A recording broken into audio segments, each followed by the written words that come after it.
letting me believe that it was always something that I'd done. But I don't want to live that way. Here we go. What's this? The score's already up there. 3 to 14. The score is actually reversed because you get 1 point for every game over, for every time you lose. So this Necro is doing rather well. Or whoever was on his side before him. EXDP. Chipping out is still a thing in this game. In fact, it's like still a big thing in this game. It's just a mix-up instead of a checkmate. Sure is 3:30 a.m. I should probably be sleeping, but I'm not gonna. What the fuck? Did he want that? That was such a weird thing. Maybe he only wanted the super. But the DP made more sense there. The DP was actually hella good there. If you parry something, you can hit the extended hurt box before it can retract a lot of the time. It's a deliberate mechanic. The basic mechanics of a parry. That time he went for something completely different. It's also very easy because the attack you do after a parry is always buffered. Ooh. Oh. These guys parry in a very advanced way. Jump back instant air parry is just a weird thing to go for. Necro has always been a fairly popular character, even though he's been seen to be low tier for a while. He's also very unique. There's no one else in the game who plays quite like him. But I wouldn't be surprised if a lot of these were the same player. I don't know who this guy is. For Remy, I can say for sure it's generally the same player.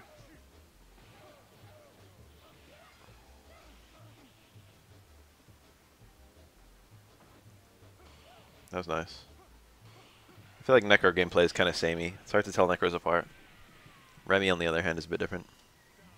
But especially with like East v West, you can see the name. See a lot of Remys on East vs West. Not so much on... no, you still see a good number on Ocho, but it's the same guy. So that's good. That's a good ass DP. Probably always do that there. Probably always the right option. That is a punish? Okay, it wasn't. Well, he can actually do that in a bunch of different timings. He got the reversal ducking, but the super, he could do the super cancel earlier if he wanted to.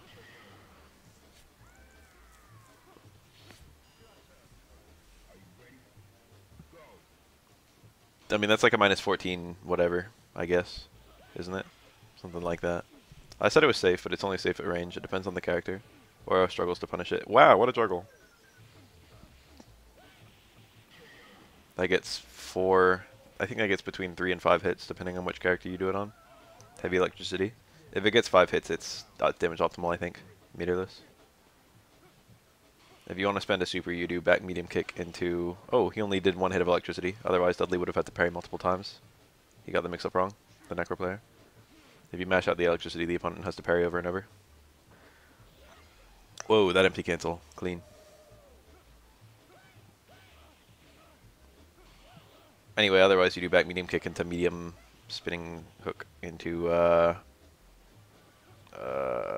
super. And then if you want to use like an EX, you do... I don't know actually what the EX combo is. A lot of time I see Necro players do taunt into back hard kick into EX spinning hook. But I feel like taunt into heavy spinning hook into back medium kick into EX spinning hook probably does more damage. Also, I don't know whether back medium kick or back medium punch is stronger. They seem to be interchangeable.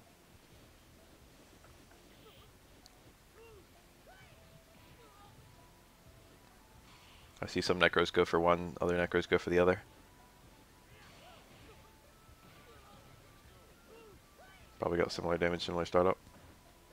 And they combo to the same stuff. Necro has bad matchups. That's all it is. Necro has a lot of like problematic matchups. I can say confidently Aura beats him. Aura beats him pretty bad. Yun is no cakewalk. This is a game where you can just be a better player to overcome bad matchups because the skill ceiling is so high. But Necro Yun is like a 7-3 in Yun's favor.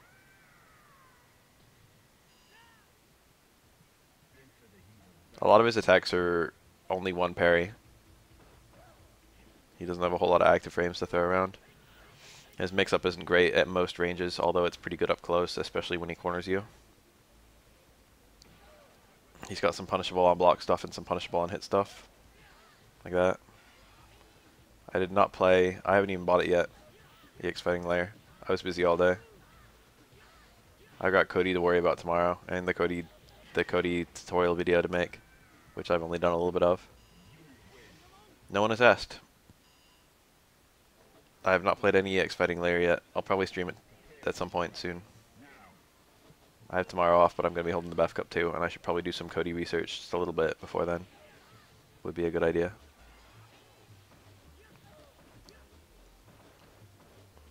I don't know what about this. Yun doesn't usually have a whole lot of stuff that actually beats characters. Like, his tiny hurtbox can be annoying for some characters, speaking as an Aura player, where it's probably the worst. I can't think of another character who hates his tiny hurtbox more than Aura does. He's not tiny enough to crouch a lot of attacks. Generally speaking, the only characters with low profile crouches are Aura and Chun-Li and Elena. So they're the ones with an actual, like, really annoying crouch. Yeah, Yang even has some decent corner stuff. Probably not as good as Necros, to be honest. Yang's air presence is different, too. I don't know if I'd call it better or worse. It's a lot different, though. The dive kick versus Necros' weird-ass dive kick. I'd say Yang's dive kick is better, but there's less you can do with it. But, like, what you can do with it is better. You can link at that normal, and I think it's plus on block. Is he going to get reset into it? No. That shovel's really low to the ground. They could have comboed, actually. But he flipped out and could have timed a parry very easily. Dash punch? I don't know what Yun gets. He didn't even go for a dash punch. He might not get anything. Yun's full screen presence is good. That might help him versus Necro. I know this matchup has been seen to be 3-7 for a long time, but I don't know the specifics of it. But it could just be that Yang can do like dash punch on a lot of attacks. I think they actually supered on the same frame there, because that was a super weird time to get A. So it's probably they just, when you do two supers on the same frame, they just play out in order. Well, not in order, but you know, the game picks one and plays out the animation, then picks the other one and does the animation. That was like a really, really awkward time to get A. So Yun had probably already done it. If he hadn't get A'd there, he would have been able to jump forward and then land in, like, jump forward, early dive kick, land dash punch. Or even jump forward into heavy dive kick and just land it on Necro. Although you have to be actually kind of precise with your spacing to combo out of a heavy dive kick. Dive kick's got a lot of blocks done, and it's annoying, but it's not brainless. You have to be kind of smart about how you land it. Love these combos. He dropped it.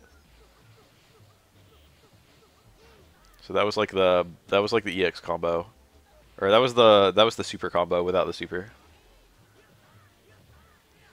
That's a shame to have a cool stun juggle like that and still lose.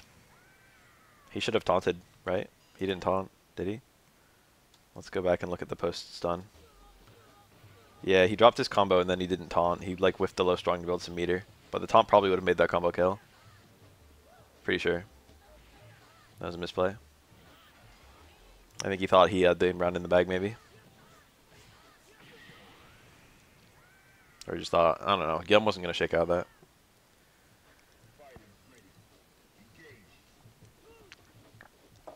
Yun uses EXDP very, very, very occasionally.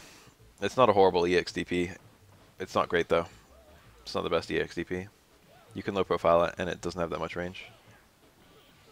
EX dash punch you never ever ever see ever. EX shoulder you see probably once in the blue moon.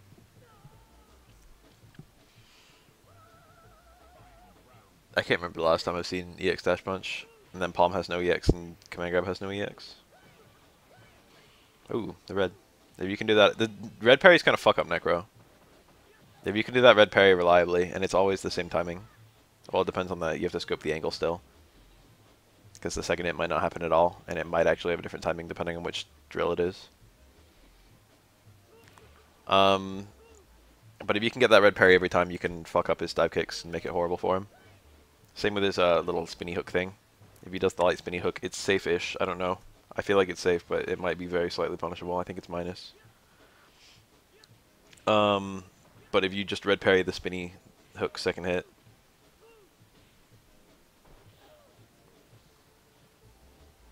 then you get a fat ass, literally max damage combo, as like any character. Nice. That's risky as fuck. Jump in, empty dive kick, which opens you up to the possibility of getting anti-aired, and then DP as soon as you land. So you're just praying that they take the throw from your empty dive kick. And to be honest, the throw success rate is pretty high there. A lot of people don't take it. A lot of people, even if they're expecting a throw, a lot of people just let themselves get thrown in this game. It's like, oh, I'm about to get thrown right now.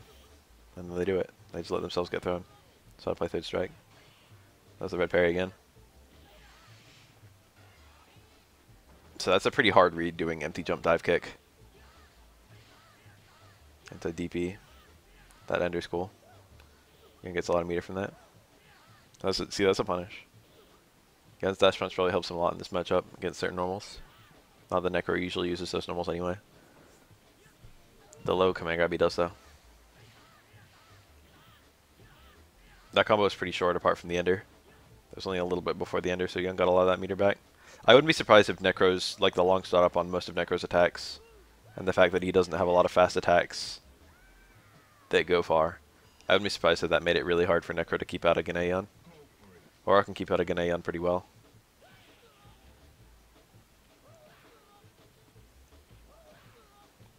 He didn't go for the juggle. I wonder if it works on Yun. I think it does. That was a pretty cool mid-screen combo. Got almost no meter back at the end of it though. Oh, he's trying to dodge a grab. There you take the throw. Just shouldering in is kind of bad for Yun. I think they're all minus, and they can also be parried low or high, and technically speaking they're reactable. Although depending on which version of the shoulder it is, it can be kind of scary. Just letting your stick on neutral and waiting for something to react to and parry. But it's actually a super good parry because Yun can't use super to save it. Like, if you parry his shoulder, it's unsafe and you get a full combo punish. But if he supers on the parried shoulder, which he might do, because a lot of Yuns just mindlessly go in and shoulder, and then, like, super cancel. You have to do the super cancel super early. Does it say we're playing Street Fighter 5? God damn it. I wish people would just stop with that forever. But it's always different people each time. That's the worst part.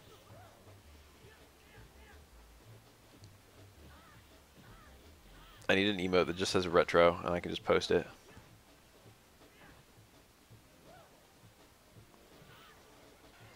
I've got another emote slot. I can put anything. Nice. That other short was good. Oh, that's sad. That might have still been a punish. Alright, that completely distracted me. What even was I talking about?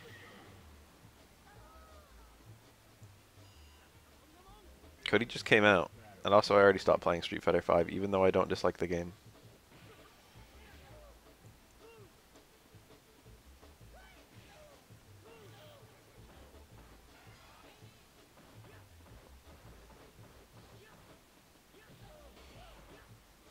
You can parry that overhead on reaction, but it's scary as fuck to let go of down back against the Yun. And it's still a pretty fast overhead, but technically speaking, if Yun's mixing in the overhead on block, if you just parry that, there's no way you can save it. That's right. Oh, I was saying about shoulder. If Yun cancels the shoulder into super, then your punish will still like hit the super. And then you run out his entire like super time. Nice. It's a good deal. Kind of a risky dive kick. I don't know if he could have died if that dive kick was parried, but it wouldn't have been great.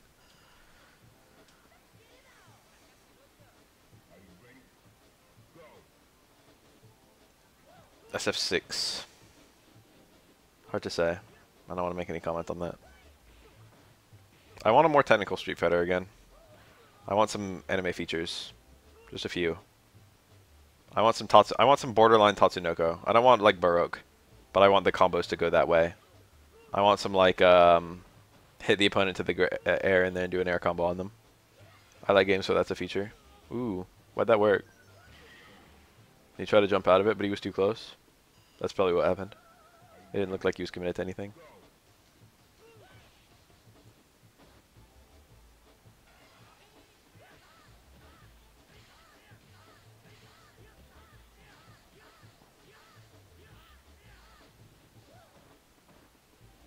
Oh, he like forward dashed over a low forward. I wonder if that was just the angle or if Necro was briefly airborne for a forward dash, because I don't know. Oro doesn't really poke with lows that much, especially in this matchup.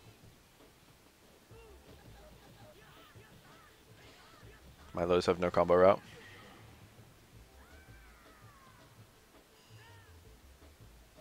SF6 will be made around the complaints of SF5. That is true. That's a very true statement.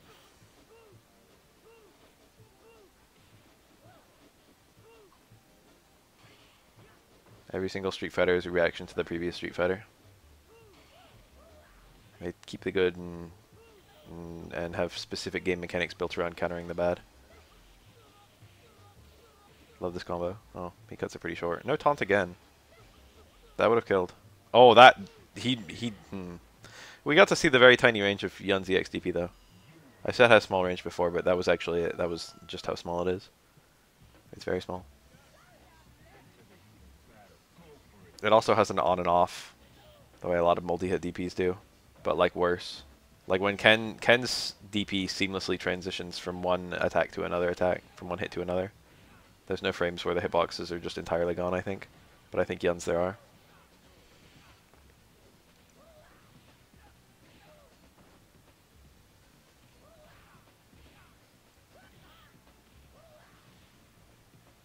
Where are the taunts? That definitely would have killed with a taunt. Yeah, see that?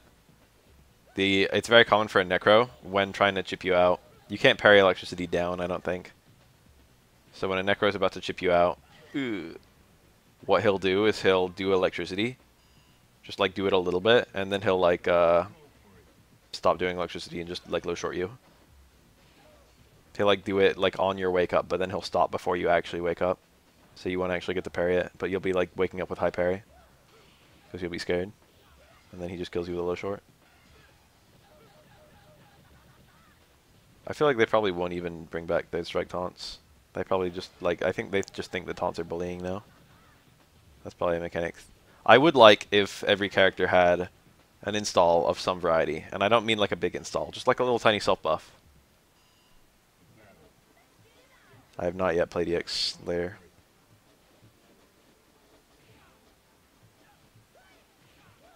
That being said, a lot of characters in Street Fighter V have a tiny self buff, and it's basically like a worthless feature. Like fucking Alex and Urian and Mika and their reskills. It's actually quite good on all of them, but just the fact of the matter is the way they do the way they did Okizeme means you rarely get time to do those things.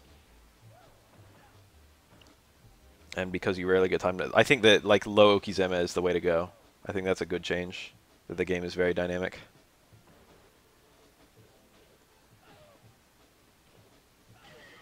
Oof.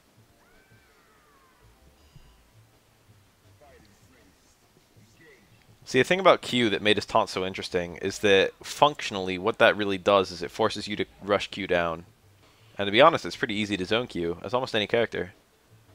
So it is tempting for a lot of characters, or it would be tempting for a lot of characters, to just kind of hang back and annoy him for a really long time. But you can't do that, because if you're hanging back and annoying him, he's taunting.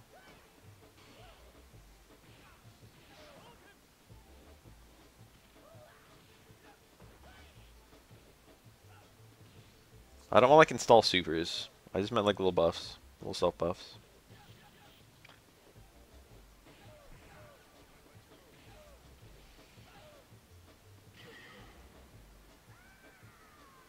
I like games where you can build meter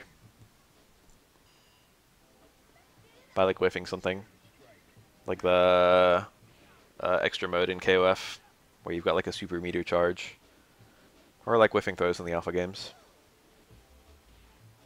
But I don't like it. In this game it has it, but it's not universal. There are some characters with really good meter build, and then some characters with really bad meter build when whiffing normals. In alpha, I think everyone built meter at the same speed, because everyone whiff throws and throws were universal.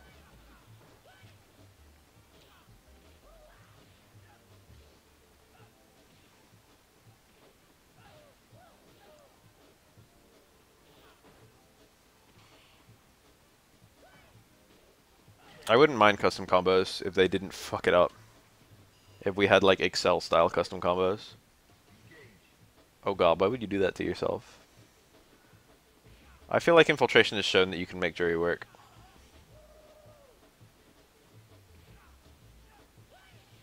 I think it's like, I don't know. A lot of people like to say contrary, but I think that you can make any character work in Street Fighter 5 until you get to like a very, very high level of play.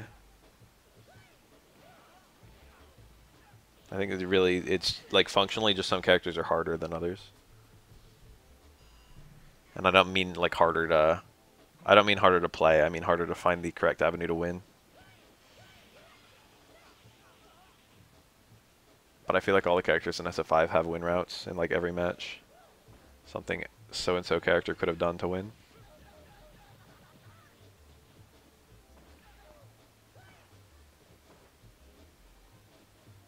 I feel like in Street Fighter 5 sacrifices were made for balance. Nice combo. You don't see far strong as much as low strong, but it's a much easier link. It's like a 3-frame link into super. That was a good little whiff. That stops the opponent from walking backward. The flip side is that it makes you very easy to anti-air.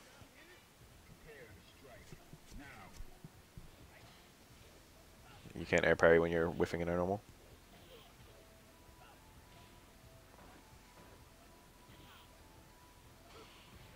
Isn't Gal supposed to be one of Jory's okay matchups? Use that V-skill. If Gal's zoning, you can charge it without too much difficulty just by doing V-skill into backdash, right? And then once you have it, that's like one of Gal's worst enemies in terms of boom. Things that can prevent booms. Gal is annoying though. Gal's like a better character than Jury.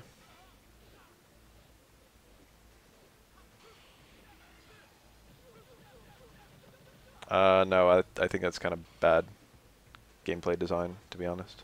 Well, I don't know about bad, but like it's hard to make everyone equally overpowered.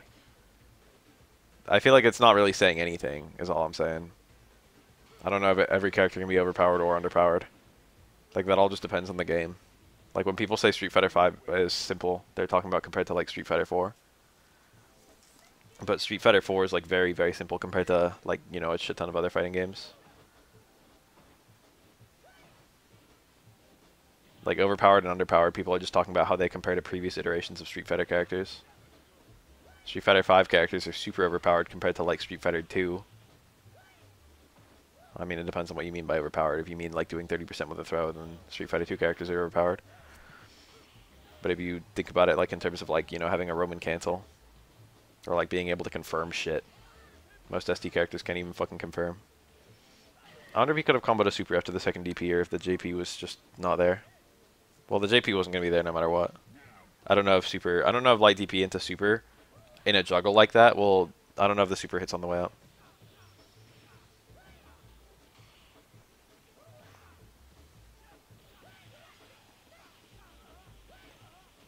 I mean, you could make an argument that, like, there's the taunt.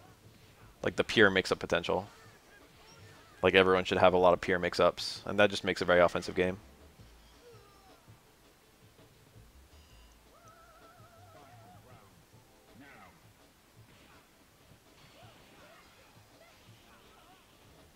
Anyway, the more power that's being thrown around, the more likely someone's going to be busted. That's the flat out of it. So it's not a good design philosophy for balance. It might be a good design philosophy for fun. I don't know. A lot of people like balance. A lot of people equate balance to fun. I don't, but a lot of people do.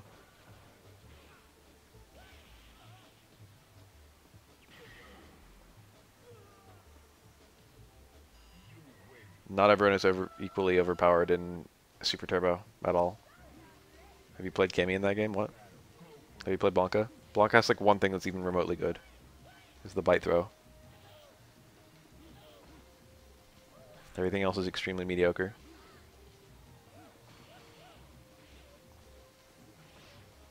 Street Fighter 2 has some of the worst balance of any fucking fighting game. And also some of the least options on each character.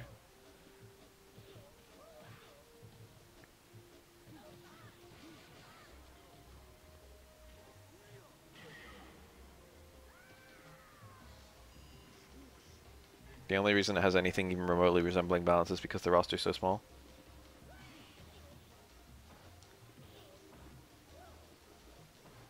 But you've got like A2 matchups here and there.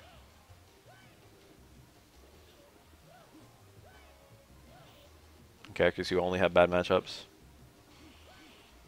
I don't know if there's a single character who only has bad matchups. Even characters who are kind of mediocre have like a good matchup here and there. I've heard Cammy's supposed to be pretty good against D-Hawk.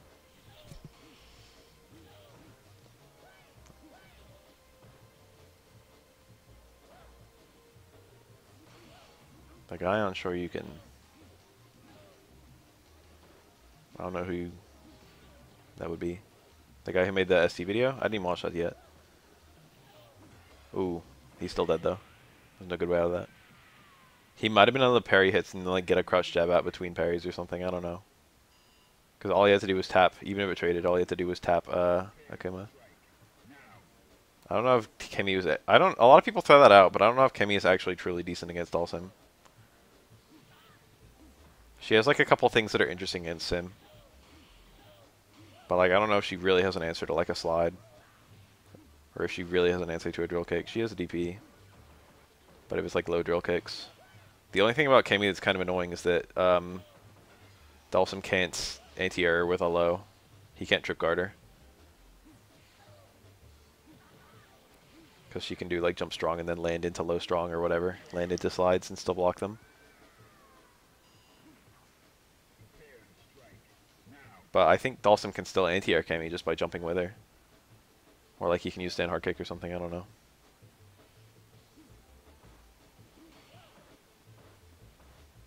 That one got thrown around a lot during the HT remix. It's like Kemi beats Sim. It's like, I don't know. I don't know about that.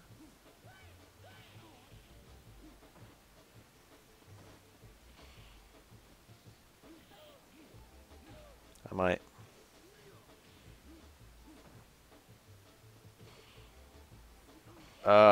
It's just results.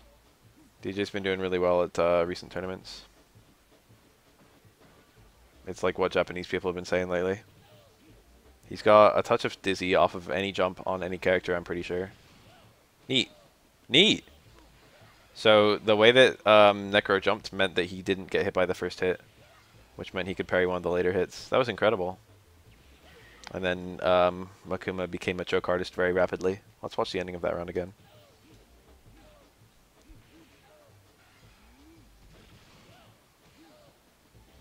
Our DP is extremely shitty for Akuma, although it is technically invincible. That's a good confirm. Yeah, so KKZ is fucking slow. And Necro's super jumps very fucking high. And the initial hit only connects if you're directly over Akuma, I think. Or like touching him on the ground. In Street Fighter 2, DJ has an actually good fireball. Like it's not really worse than Chun-Li's fireball. And Chun-Li's fireball gets the job done. DJ's doesn't even dissipate.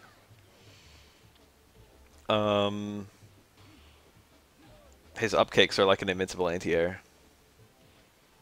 The main thing that kept DJ from being seen as like a high tier character is just that no one played him. But then he's got like touch of stun with the machine gun upper. Literally every one of DJ's special moves is pretty good. And the Sobot's not bad. It's like a Bison Scissor Kick. A slightly slower Bison Scissor Kick. With low immunity on the light one or whatever.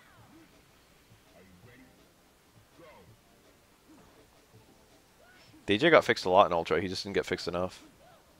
DJ was more broken than they realized. But like when you compare DJ in Ultra to every other version of DJ, it's like, wow, this is a lot better.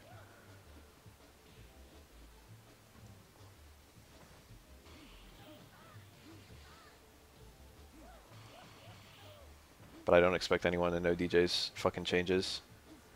I don't remember. I think it was Ultra. I don't remember when it was. But the close medium kick changes that DJ got, that might have been AE 2012, were like immensely helpful for his combo routes. Basically, it meant that he didn't have to constantly go through fucking low strong, which is a one frame link, to do anything at all. There's nothing doing here. Yeah, he was toast. There's no good way out of that. This parry was insanely hard.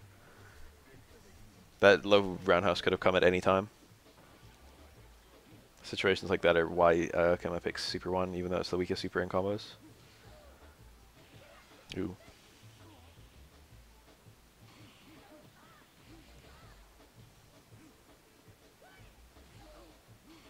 I feel like there's nothing wrong with DJ being charge. They just don't. He doesn't have any of the quality of life stuff that makes charge being okay. That was the short teleport, so it recovered fast, so he didn't recover into the same fierce. That was kind of cool. That would have been a good reply to the other teleport. The thing about other charge characters, whoa. Other charge characters is they have combo routes that grant them like inherent charge, and DJ doesn't. Or DJ's combo routes that grant him inherent charge are extremely shitty and ruin his own combos.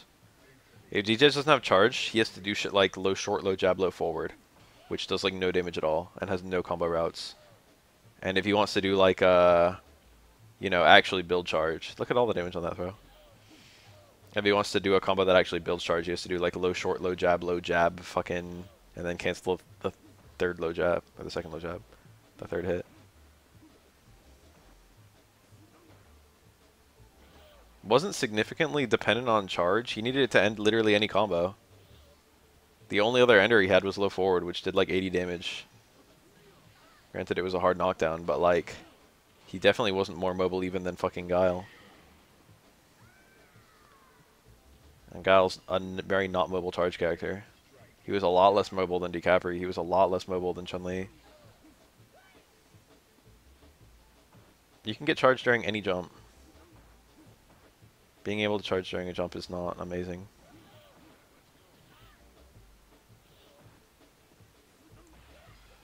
I mean, it would be a gameplay change to give DJ like a launcher, but that's like the kind of shit he needs. I mean, he still needed charge. It's not like fucking the existence of a hop meant he didn't have to charge. What if someone whiffs a DP in your face, and you need to walk up to get a punish? How's your little hop gonna help you? If you even leave the ground, you're not gonna be there in time to punish. It's like not the same thing.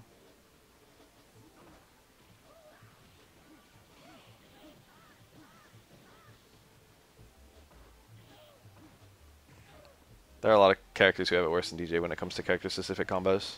I think the only thing with DJ combos is that he close normals activate from really far away for him, and he's also just generally kind of wide. So nice parry, nice punish. But he's not even like the widest character in the game. He's not even close. The actual widest character in Street Fighter 4, I think, is Crouching Honda. And I think Abel's wider than DJ too.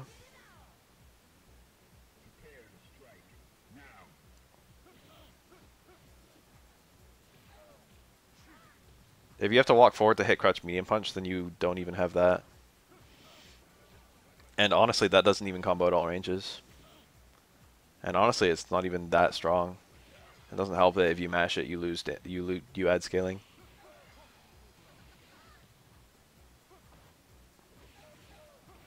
His combo routes go to shit if that's not point blank, and he can't get point blank because if he has to move at all, then he has to sacrifice charge. You can't do EX upper into repeated up kicks if you're not close.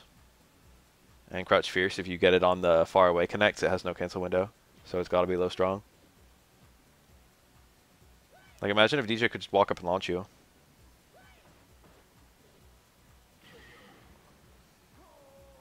That'd make DJ such a better character.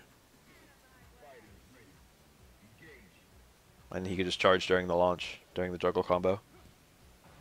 Imagine if Far Fierce just launched every time.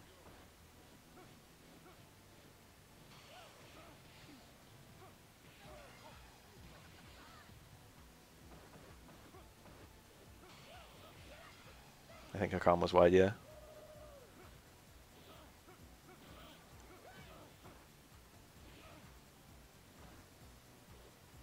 Fire Fierce launches on counter hit only in Street Fighter 4 right now. It's like a proto crush counter. Drill only has 2 hits no matter what. He got both the hits really quickly there, so even though they both hit, Dudley probably could have punished Necro.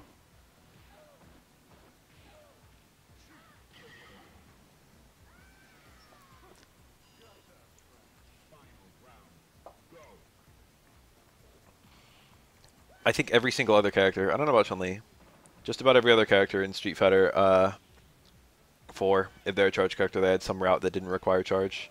Or like a near damage optimal route that granted charge. Like DiCaprio could do Stay Fierce into low strong and that would give her charge, and it was also damage optimal. Stuff like that.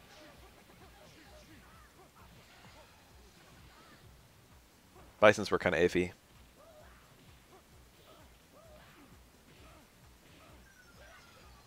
That was a good decision to super there instead of trying to approach or using a slow normal.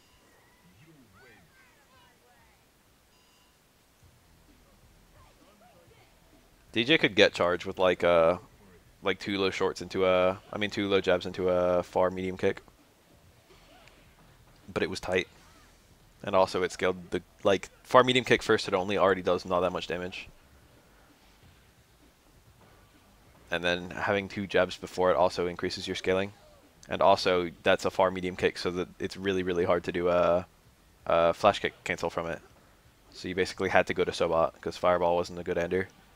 And upper and up kicks are both off limits there. Vega had Stand Fierce into low strong. Vega had Inherent Charge. He also had a launcher. He had down towards Runhouse.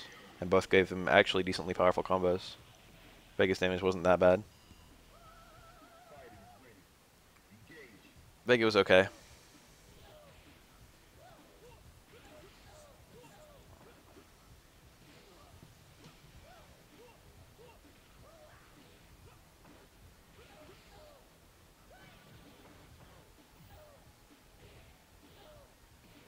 Counter hits aren't the same in Street Fighter as Tekken. Tekken, like, you've got a lot of attacks. Everything has much more startup. It's like a whole different beast when your fastest attacks are 8 frames versus when your fastest attacks are like 3.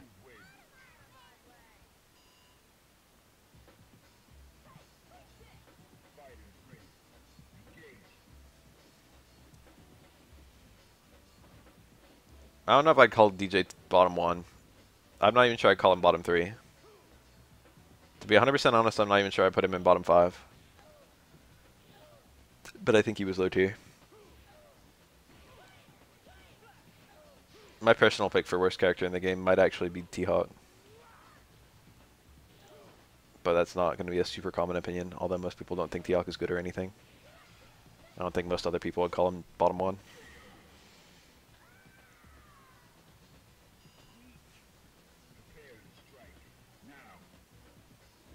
A lot of T-Hawk's tools aren't too bad on paper.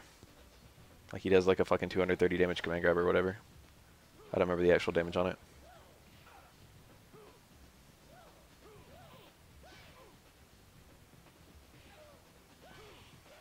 Yeah, Condor was okay.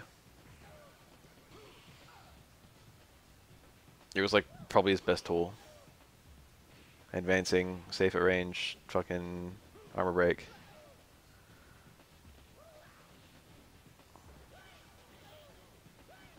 The real problem with T-Hawk is there's no potential for him. I'm not going to stream Tekken 7 because 1, I don't own it, and 2, I don't like Tekken. I also know nothing about it, so it would be nothing more. It would literally, like, you could ask literally anyone to stream Tekken, they would be as interesting as I would be. I.e. not at all.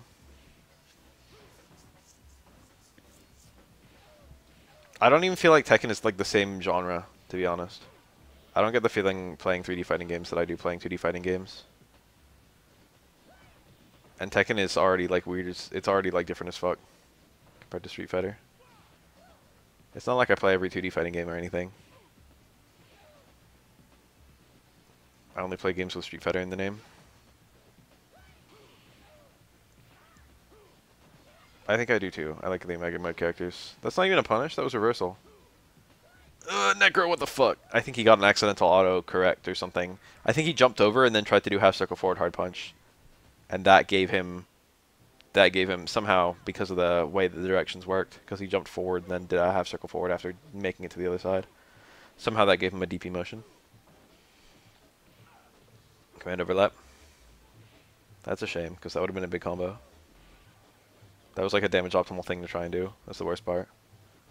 Smart. Smart but poor execution. My execution is usually alright in this game when I'm using the right pad and stuff. But,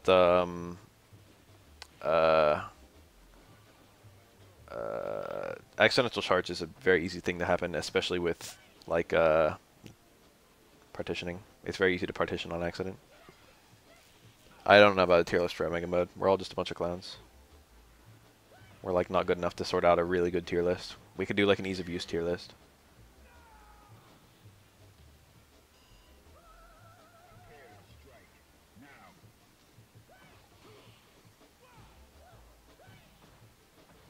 I don't know, it's not actually that similar at all, even once you figure in the side steps and the ducks. Even when you figure in that the entire high-low is different. There's also the entire meter situation, which is different. Like, yeah, you still got a health bar, but like combos themselves feel almost completely different. It's like a very short list of things that are the same for me. It's like, oh, well, I'm trying to reduce his health bar, and I've got a timer. Maybe if I played Akuma, it wouldn't be as bad.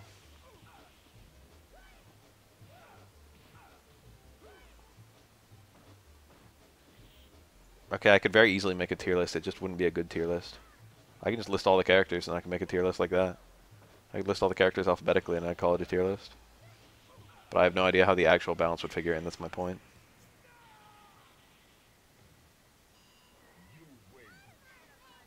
My day one top tier would be nothing like, you know, what might actually be a top tier.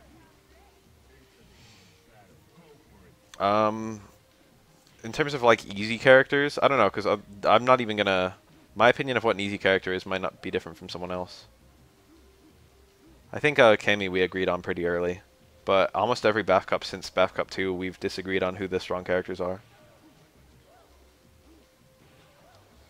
I like Guile as well. Guile and Kami, both very easy to play. Isn't it funny that it would be those two characters?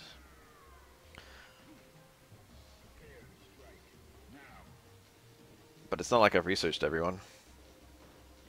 Evilry would probably be quite high tier. It's hard to say like what would make someone lower is the problem. Almost everything feels like a buff compared to the base version.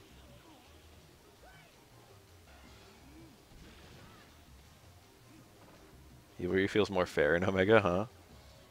Explain. He's like the same ass character. Oh, you mean he's less out of the box? He's less weird? He's competing better? Is that what you're trying to say? That makes sense. His punish damage is so high in the base game compared to other characters, but in Omega mode his punish damage is like normal.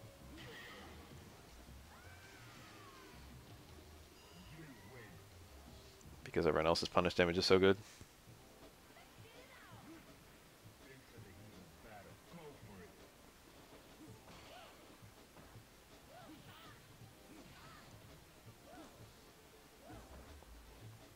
You had like a Ghetto Vortex. It wasn't like a Ibuki Vortex or anything. Or even a Kami Vortex or an Akuma Vortex.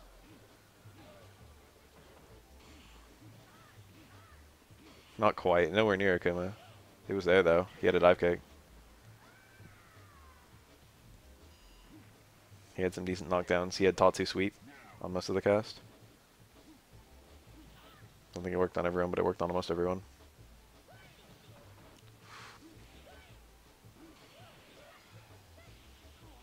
Epic Yarn. I need to download that. I've got too many things on my plate right now to think about, like, casual video games to play. I've got Cross Tag Battle and Fighting Layer EX to worry about.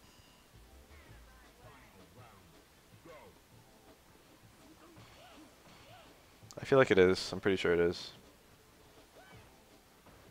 He's like he received almost no changes. His new TC isn't that good. His towards face is pretty good. His new firewall is nearly useless. And I don't even remember what his other changes are. Can I grab somewhere something like that? I don't actually remember. I don't remember. I can't think of anything that made him worse. Besides the removal of hard knockdowns. The super's better. You can combo into it and stuff. You can do like axe kick into super as like a cancel, which is kind of fun. And all his links are the same. I can't actually think of anything that makes him worse. I wouldn't be surprised if there's something. But he's one of the least changed Omega characters. That was cool. You get a Tatsu here. Yeah. Oh, that worked. He just missed it.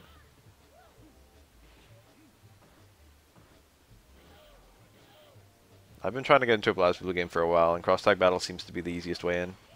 That was an unbelievably good parry.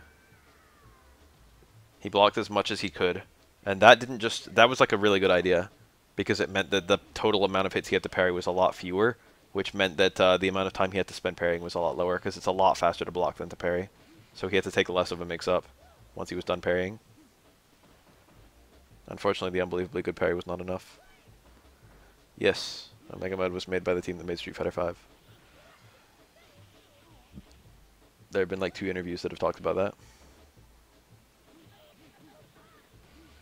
I remember getting the impression that Adon and Faye were similar. What kind of weird-ass setup was that? Whiff close roundhouse into Demon. Oh, that was cool. It's light DP. I recognize that frame.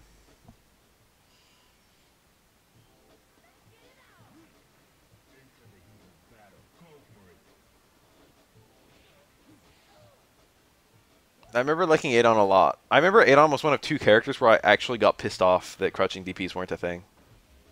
It's annoying as fuck not having crouching DPs as Omega Adon. Same with Elena. Other characters, usually they had some combo route that kind of made up for it. But those 2, it was just like, wow, I really wish I had crouching DP motions right now. I really wish I could easily cancel fucking crouching normals to DPs. It was not, well, yeah, it was the same team that made Ultra. I was about to say the same team that made Street Fighter 4. But yeah, they made Ultra. It would be more accurate to say they, like, ported Ultra. Or whatever. I don't know. They made DiCapri. They ported the 4 other characters from Cross Tekken. And they, integrated balance changes from the community.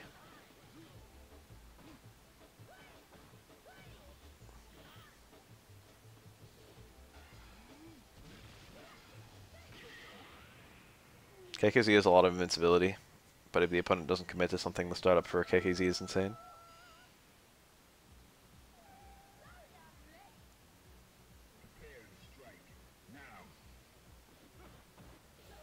Fans asked for removal of crouching DPs, but the problem is, like, there were like 100 people who preferred the presence of crouching DPs for every 1 person complaining about it.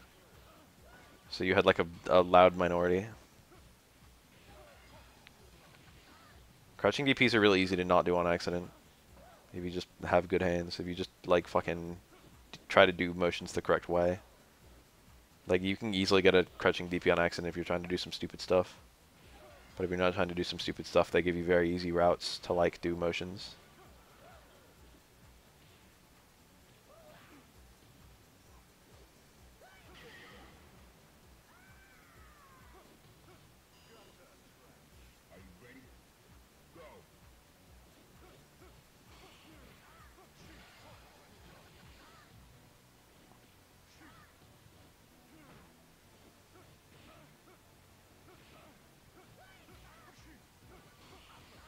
Oof.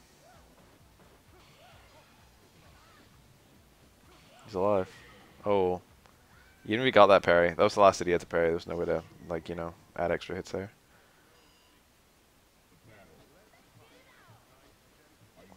Urian is one of those characters where either you main him in a super dedicated hardcore way or you never touch him.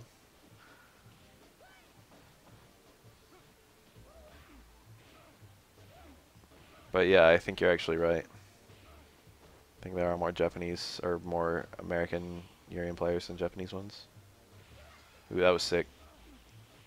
Oh, he picked up the combo. Cute. He got extra meter build doing that. The most anime style playing character, I guess. I'm gonna give you a sure on that one. It could be 12, yeah. Actually. Air dashes. Air normal presence.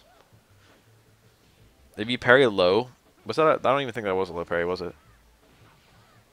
If you parry low, chances are the opponent's going to be crouching in your punish, so you can go for punishes that hit crouching opponents. But I think Dudley can't even punish the low command grab very well. He might only have a punish in, like, close range reversal super or something. I don't even think ducking super, like, punishes. It might. Dudley's really bad at punishing stuff from far away, and really, really good for punishing stuff from close.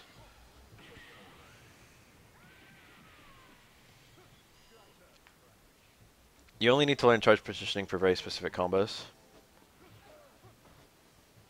There's definitely an easy mode way of playing Urian. You don't have to do the super advanced RX stuff in order to play him, but it helps. Urian's got like room to grow. That being said, I wouldn't play Urian for exactly the reasons you're saying. He hit back medium kick there. That was a start of a back medium kick. What the fuck was that?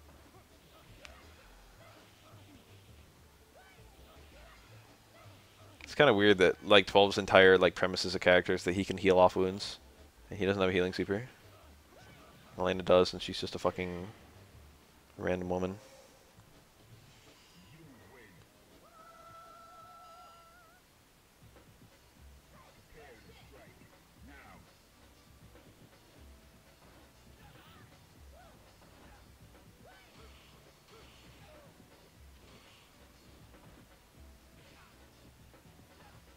You got Necro in your name. Necro's not even on the table. That was a nice red.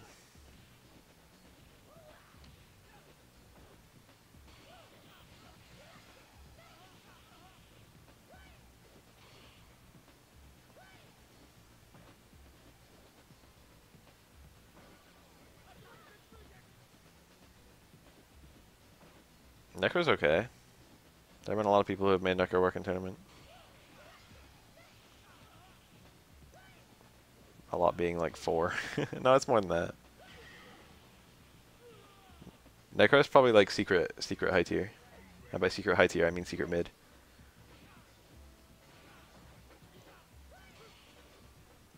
Best designs. I'm gonna give you a maybe on that one.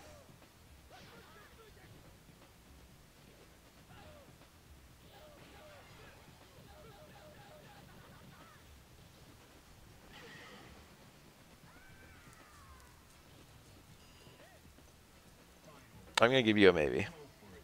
Urian does have very good design. Necro does too. So does Oro.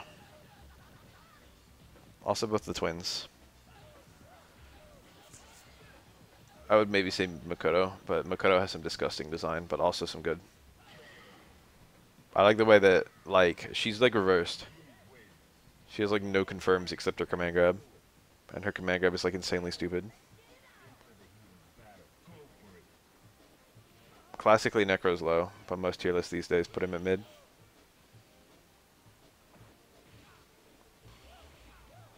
I would probably put him at mid. Classically, Hugo's third from the bottom. Almost all tier lists these days put him at mid. Necro's had, I mean not Necro, Hugo's had way too much tournament success to be third from the bottom. Hugo's performed way better than like fucking even Q or Remy or Alex.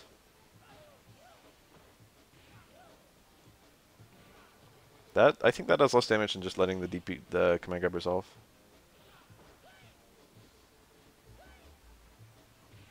It's good to pick up that down back fierce.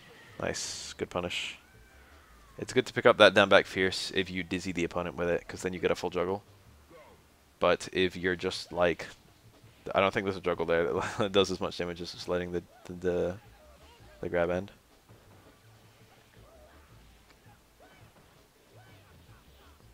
Negro has a hard time coming out of that drill, but it is very annoying. It's more like Hugo's evidence that tiers evolve as skill goes up, which is technically true in every fighting game, but Hugo's good evidence of it. There are certain characters where like let's say Cabal in MK9.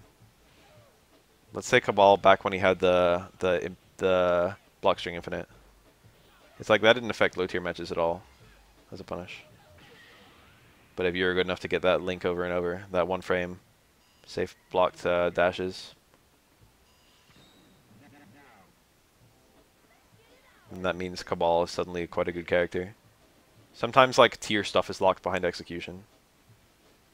Like if you can do something really nutty, then all of a sudden the character changes. If you can do Oro's cross up unblockable loop, then he shoots from like mid to high tier, mid to top.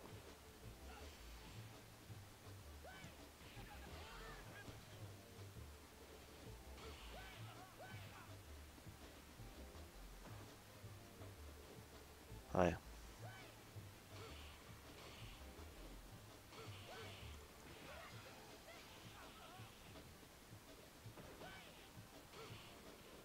Yeah, parry and SPD is a potent combo.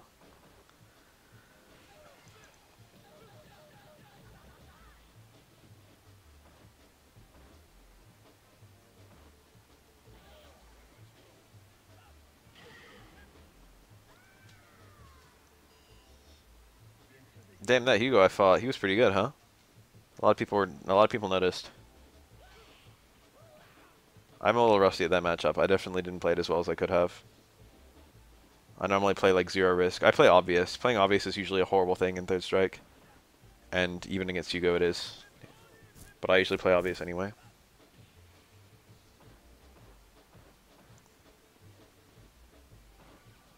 A lot of the high tiers in this game are locked behind execution. Yun is the really obvious one. But Chun-Li to a lesser extent. Chun-Li is actually kind of a not a great character. Unless you get your car throws all the time and your low forward confirms all the time. If you can, then Chun-Li's actually pretty mediocre. No. If you empty jump, you can block low as soon as you land.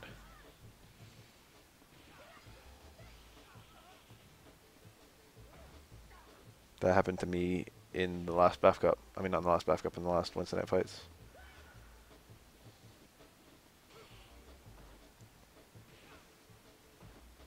I don't know if I'd say,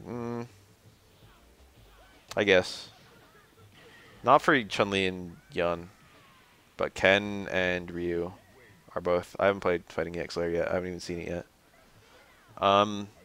Ken, Ryu, Yang, there's a few others. Maybe Makoto. Maybe Dudley are all fairly easy characters to play even if you're not great at the game. I think Ryu's a bit more accessible. A lot of what makes Ken good is picking up confirms off of like pokes into super. And that's very hard for a beginner. Ryu can play without confirms and still does pretty well. A lot of people don't play for money anymore in this game, and Chun-Li isn't very fun. People pick her because she wins, and now it doesn't really matter to win as much. Makoto's, it's not that hard to do command grab into fucking stand fierce into dash punch. That's actually really easy. Makoto doesn't have that much hard stuff. If you're going for fucking Tominaga double Fukiage stun combos, then you're gonna have a really fucking hard time with Makoto. But if you're playing Super 1 Makoto, she's not that difficult at all. You literally only need to learn one Super Link.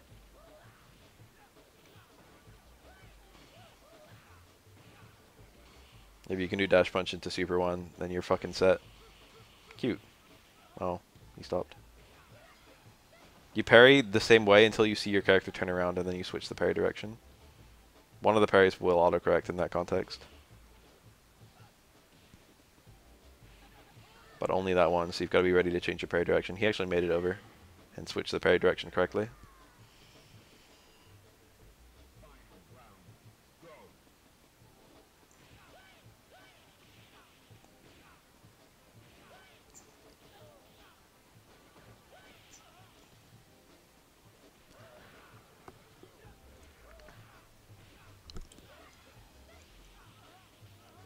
Anyway, Chun-Li has this big perception in this game that, you know, she ruined the game by her terrible bounce, which is pretty accurate. And so a lot of people who play this game, who like this game, acknowledge that Chun-Li is one of the worst parts of it, which means there are very few Chun-Li players. But also, you can't really show off with her. She's not very fun to play. It's mostly just whiffing normals and being annoying. You might enjoy that, but a lot of people don't. She doesn't get very much off a parry, so it doesn't feel good to parry stuff and go for punishes. She gets a lot off of a parry if you have super. Yun's not played very much either. But Yun's a lot more technical than Chun-Li is. And he also plays more like, you know, the rest of the characters in this game. He's more like traditional than Chun-Li. Chun-Li is very unusual in the context of this game.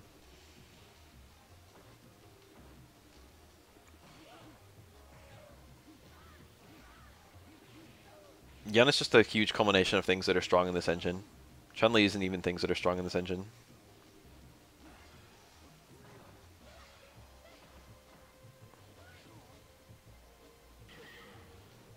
I mean, Chun-Li is strong in this engine, don't get me wrong, but it's just like... It's for like completely... It's for reasons that don't affect any other character.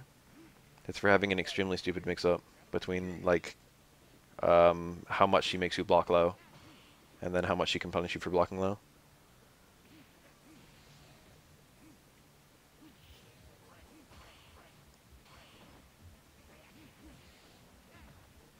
I like that little list.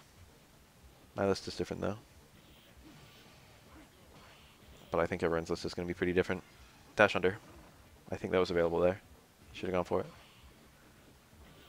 Ooh. What the fuck was that?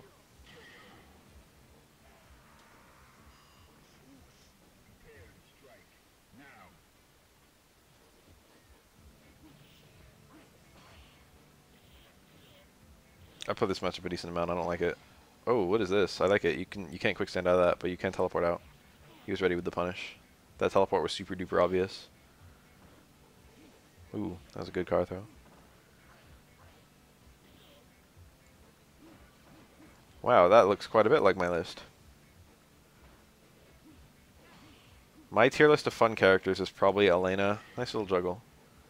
It's probably Oro, then Elena, then probably Alex. I literally picked Oro randomly, but he just had a nice flow from like beginner to intermediate to expert for me. Interesting ninja jump medium kick. I mean medium punch. I would never use that normal on purpose. The only reason you'd use medium punch instead of like hard kick there is because if medium punch is parried, it recovers faster. But either one, if Akuma parries you, he can still hit you before you can do anything else. Yeah, these aren't good on Akuma. You can just teleport out of this one too. No meter to chase it either. Oh, look at that. He had to manually chase it, so he could not pursue an unblockable there. I would never pick the super versus Akuma. I don't like that he is. It's not useless against Akuma, but it's like it's a lot worse than it is against any other character.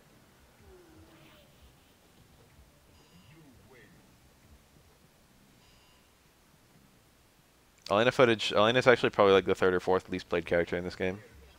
She's got kind of the same complaints people usually have with Chun-Li, but also she doesn't get the results that Chun-Li gets.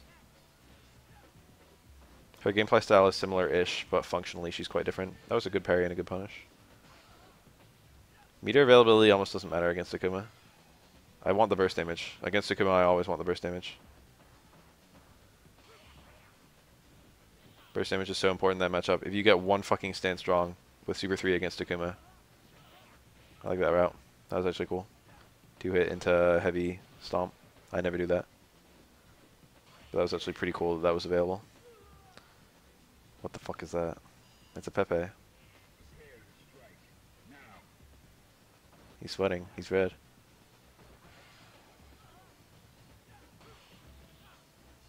Teleport through what? Teleport through Super 2? So the thing about Akuma's teleport is that Super Freeze will end it. But with Aura's Booger, he needs to already have the Super out in order to get unblockable stuff. That's cute. So he can't use a Super Freeze to like interrupt Akuma's teleport. Well, he can. It's just that he's got to do a first Super and then got to do a second one. And honestly, I'm not even sure if Aura's Super will punish Akuma's teleport. It's not very fast. He might be able to block in time. That was a card throw. He should not have jumped out of that. Or did not have a good mix-up there. Weird. Oh, he got the pickup. He actually had a full chicken combo there. That happens to me like once a year. I usually get the full combo. But against Ken, I don't know, because it's hard to pick him up at the right height. Oof.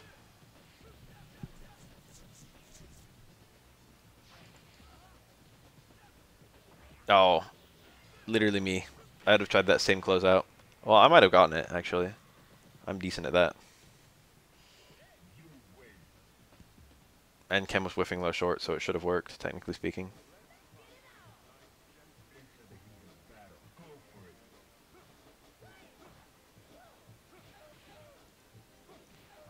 If Akuma teleports through Booger, you can chase it down, but you can't pursue the teleport. You can't pursue the teleport and get the unblockable. You've got to choose. And technically it's reactable for the Akuma player. Human Sue. It's just an elf. It's the elf from Elves Are Quick to Recognize Lewdness. I gave her white hair and brown skin because she's an elf. In the original comic, she's not colored in.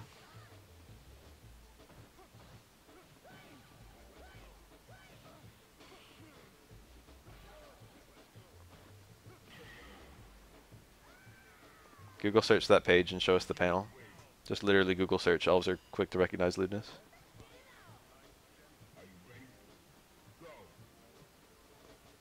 And you'll find it.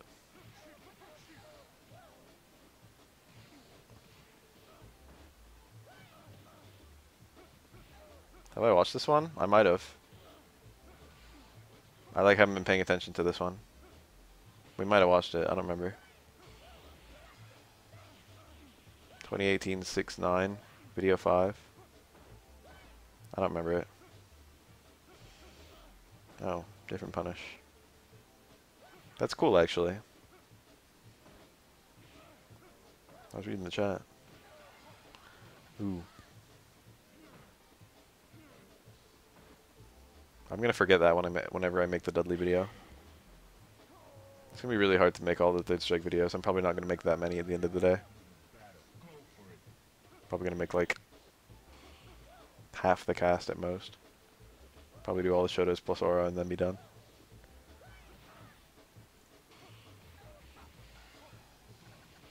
Creepy? I wouldn't say creepy. I'd maybe say scary. I don't even think I'd say scary. I'd say intimidating.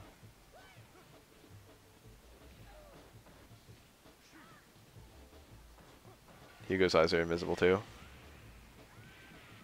For both Dudley and Hugo, their eyes bug out on certain animations where they're getting hit.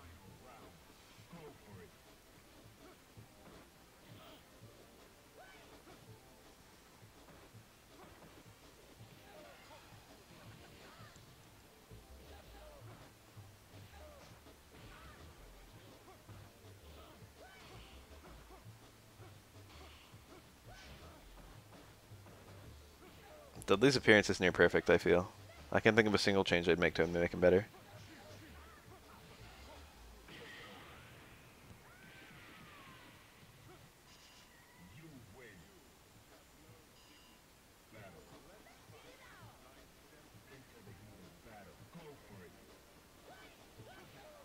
If we watch this long enough, I'm sure we will become aware of whether we've seen this specific footage.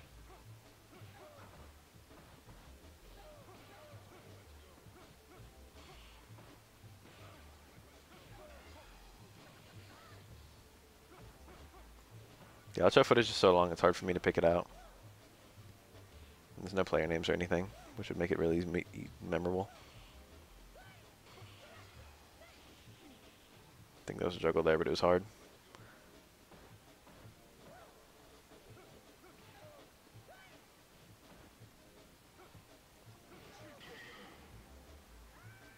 It's almost certainly the same players, since this is the same. This is footage from the same day that we watched one of our previous ones. But I don't think we watched 5. I think we watched like 3 and 4.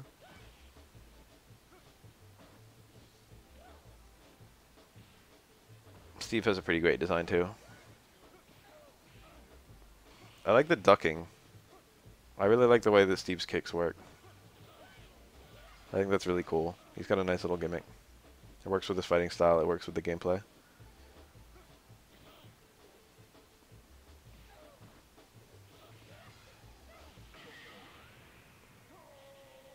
Do people actually use all of Steve's ducks and sways? Are they all actually useful? I know he can like duck backwards.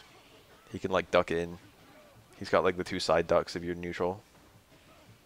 I think there's another one. He's got like a crouch, right?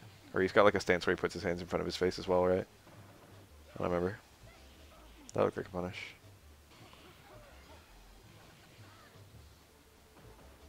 I'm down to give Ed a new special move. Right into Capcom.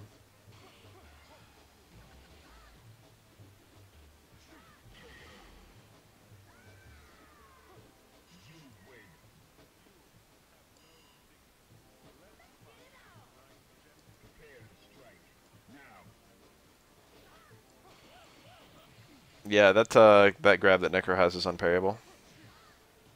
Like Raida or Aura's command grab. Or Alex Spike Fierce. Blockable but unparryable. Those are 4 of the only moves in the game like that.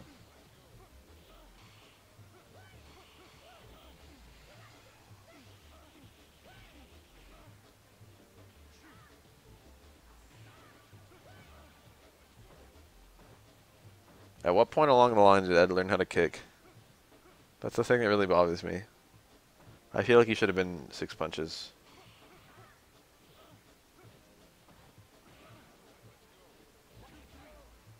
I feel like I would have liked the final design more if they stuck to that.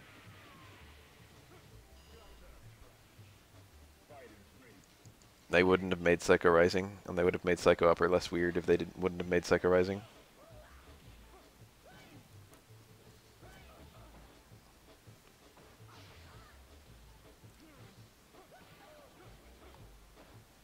I like his little flicker jabs. I would like it a lot more if you could activate it with quarter circle forward punch. But I do like it.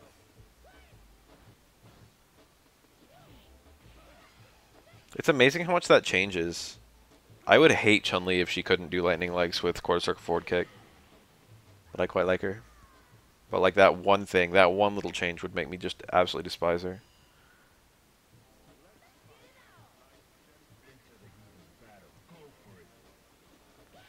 Stop adding mash motions.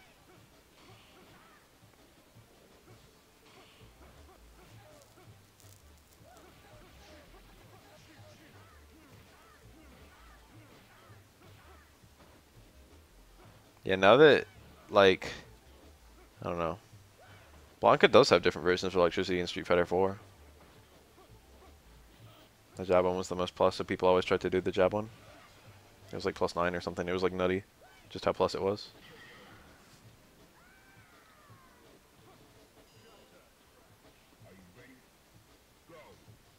Yeah, I got what you meant. I'm just saying they could have done it like that, and it's weird that they didn't.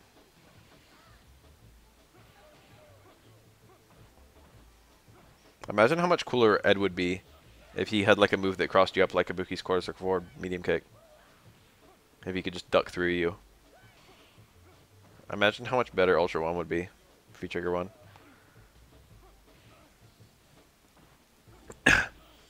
If he could like slide through you right before it connected. That would just add a whole new level of meta.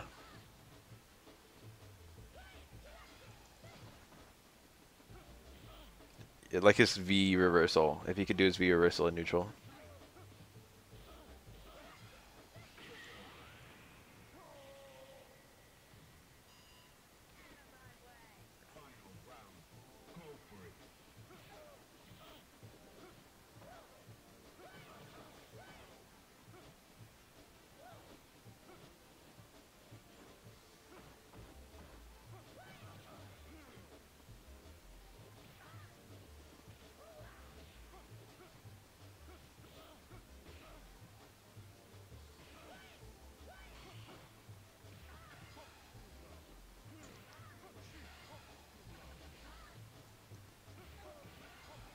Maybe if he had Dudley's ducking. And then follow-ups. It was like Guy's Run. Maybe if he had Guy's Run, but with like a fixed distance.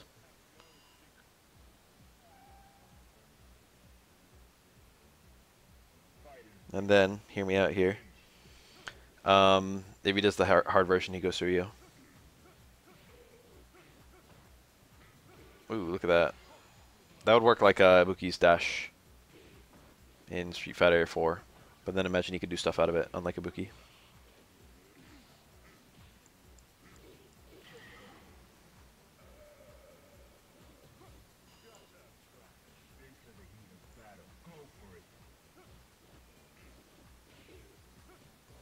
I'm actually kind of down with that. Down towards medium kick, down towards light kick, shit like that. That would actually work pretty well.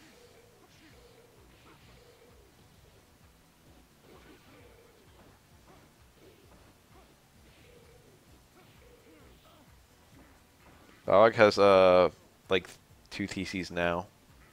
Or it might be 3. No, he's got a few, because he's got the 2 different V skills, and then he's got light kick, medium kick, hard kick. Balrog never had TCs before though. I don't think. Don't think he had any alpha. I don't think he had any in CBS2. And then the only other game he's in is like Street Fighter 2.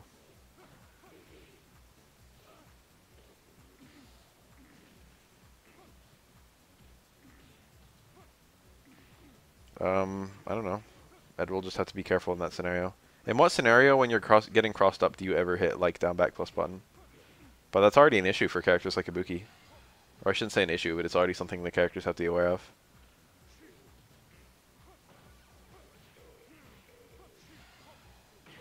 Like Chun-Li players accidentally getting down towards plus roundhouse while trying to go for a down back sweep.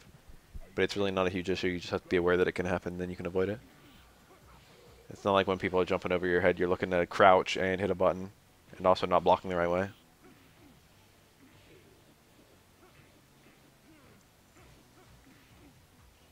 It would only be a big factor on people teleporting through him, and only if you hit a kick.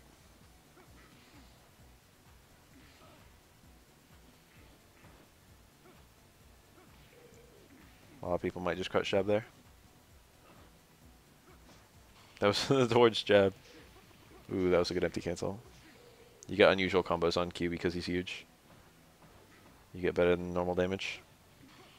Because Q is a big boy.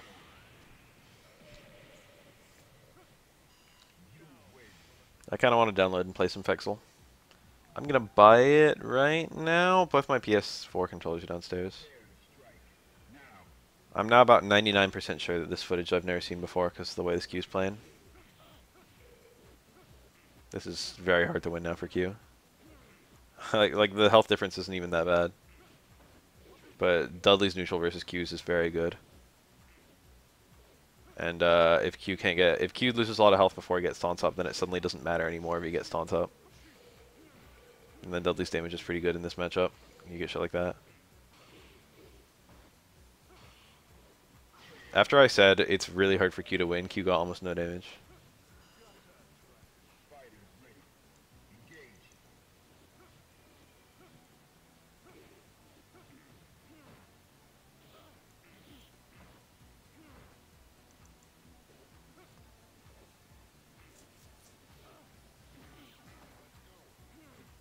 You guys want to watch a stream of me playing Fexel for the first time?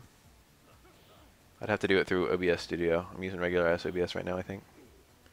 Where am I? No, I don't remember. I don't remember if I'm always using Studio now. That doesn't make me think of any character. That's weird. That's one thing that I can say that's positive about Ed's design. I generally don't like Ed's design that much.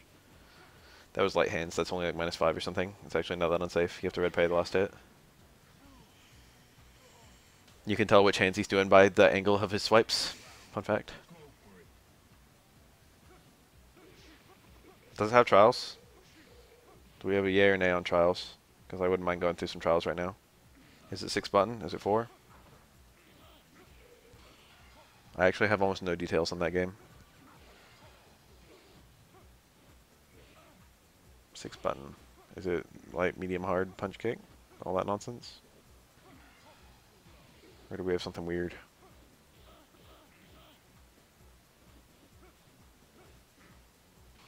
I know you can do like dashes into fucking chains or something.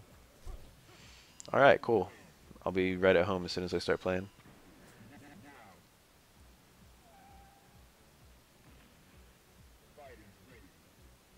I think I played a game that did that. I mean, Colleen does that. Colleen has that mechanic. She's abnormally close after a vanity step. Or like a VT2 to run. And that changes what combos are available. Colleen can't normally do low strong, stand fierce. No, what is it? Low strong, low fierce, stand forward. All that nonsense. That might always work, I don't remember. Boom.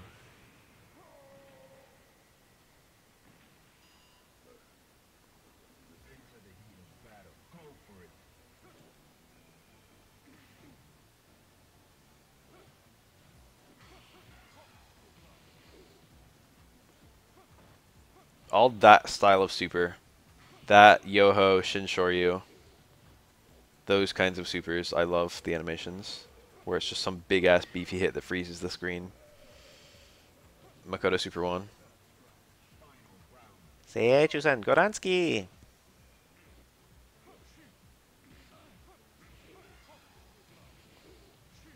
This matchup isn't that horrible. Shadow Guy's in it, huh? Do you have to unlock anyone? Or are they just all out out the gate from the get-go.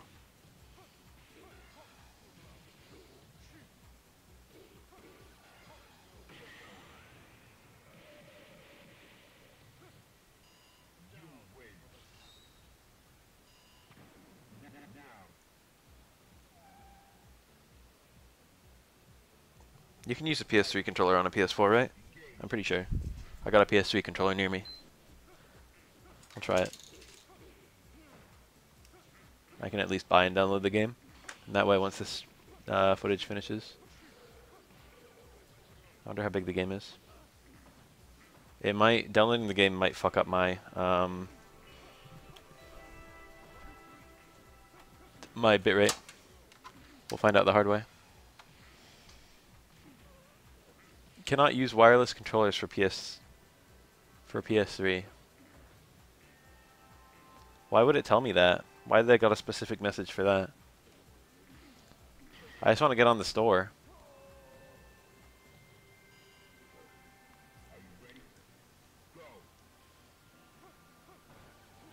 Okay, I must have something that works. Can you like plug in a keyboard? I remember with the PS3 you could plug in a keyboard. Alright, hold on. I got a controller here. It's Mad Catz. But it's PS4 compatible, baby.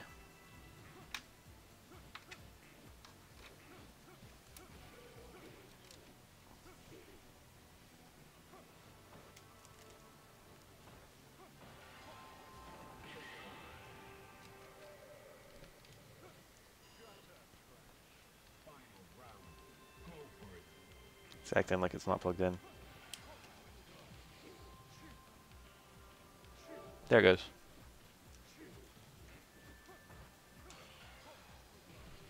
They said that they'll bring it to the PC if it's popular enough. So basically buy our game, assholes.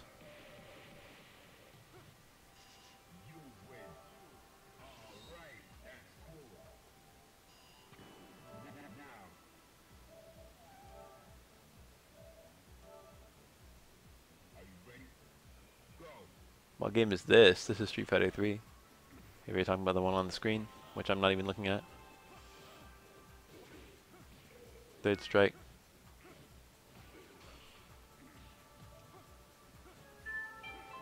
Bom bom. I was playing 30th on this bitch. Where's the store? Oh, that was cute. Crouch jab to time it.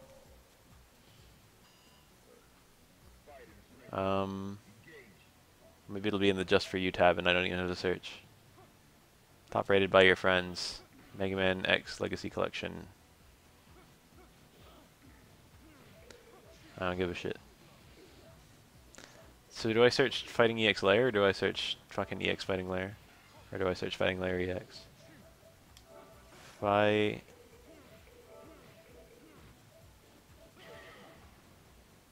EX Lair. Light version and standard version. Uh-oh. I guess I want the standard version.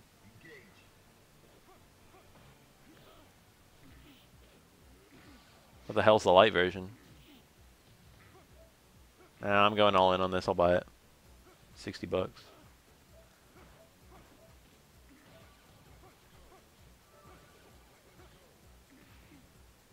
Oh, do I care about Googie decks? Do I care? Someone answer if I care.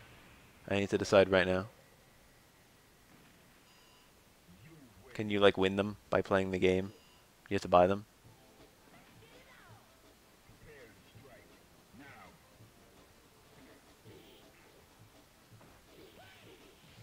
Will I spend I'll probably spend less money in the long run. I don't know. No Hokuto.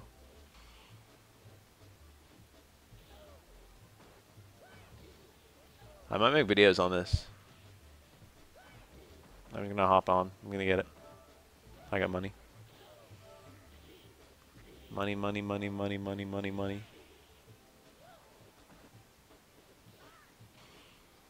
I can write this off as a business expense, technically. I probably won't, but I can. 1.8 gigs. Here I go.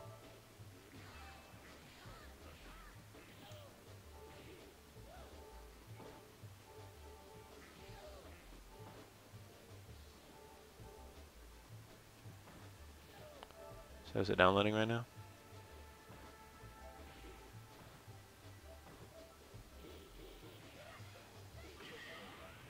I have 8 unread messages. It's kind of cool. What the fuck? Someone messaged me and he just said scrub.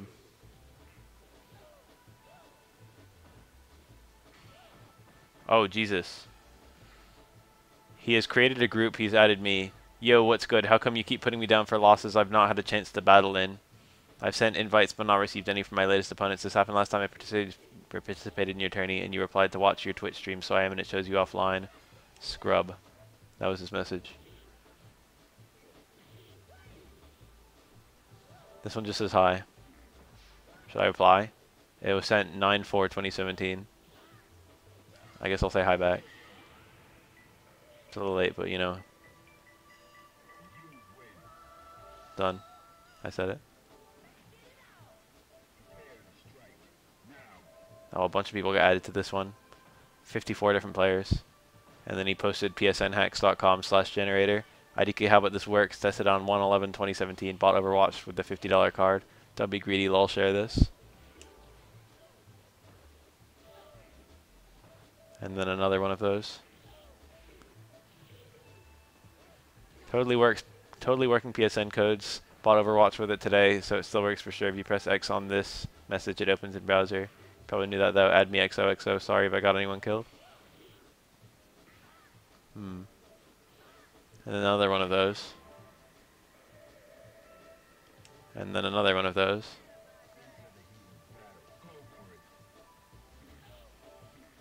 Hi. My 6-year-old son just had the chance to do a casual match against you. He was so happy after I told him I am a fan of your awesome tutorials you are posting on YouTube. Keep up the good work and thanks.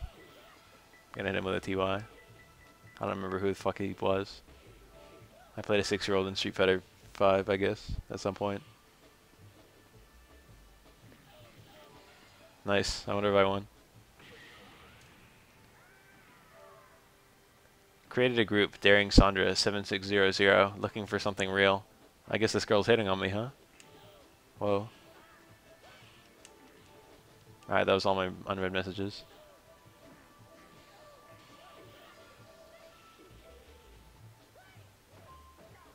I don't actually see where the downloads are.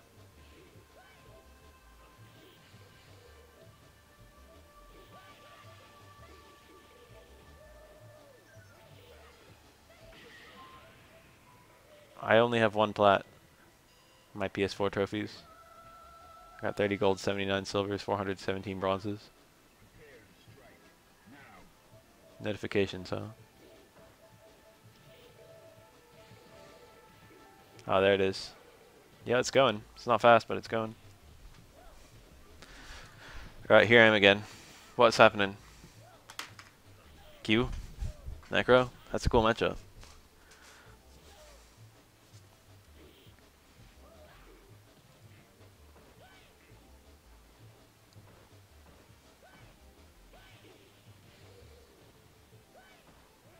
That was a bit right. I don't appear to have dropped any frames. So I guess it's not doing anything. I wouldn't say it's downloading fast.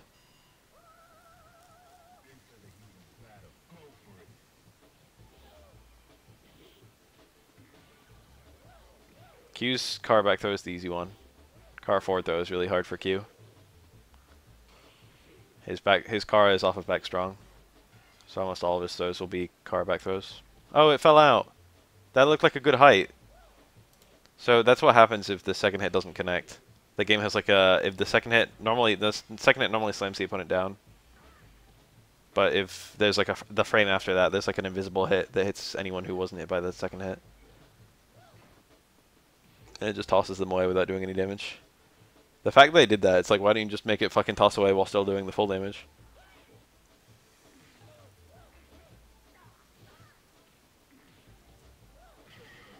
That's a low. It's like Q's best low, I guess, but that's not saying much. Q's lows are really shit.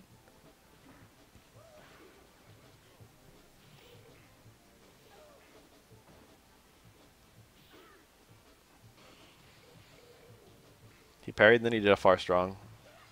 Even if he got that off, that would have been shitty.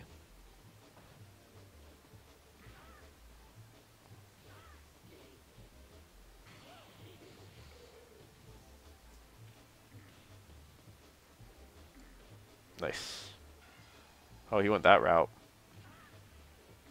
It's kind of iffy, comboing a super after a command grab as Q. It doesn't work at all with Super 1, or it doesn't work in any sort of good, meaningful way.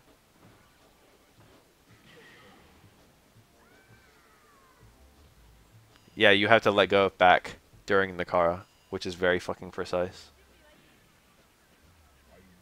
You have to go from back to forward in one frame, and it has to be the frame between... You have to hit back strong, and then on the next frame you have to hit forward plus light punch plus light kick. Easy if you're a TAS, hard if you're a human. I've done it before, it's not impossible.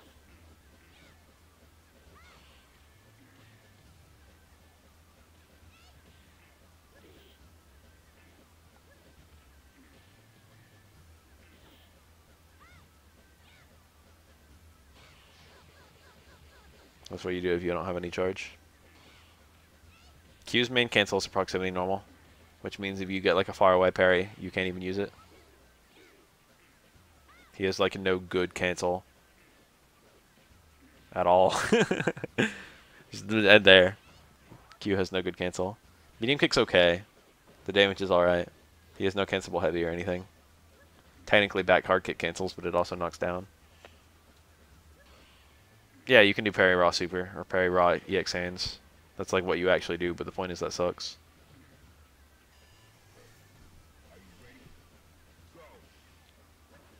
Close medium kick is fine, but just like when you have a character like Alex who has like the close medium kick that's like the same, Q's is probably a bit better.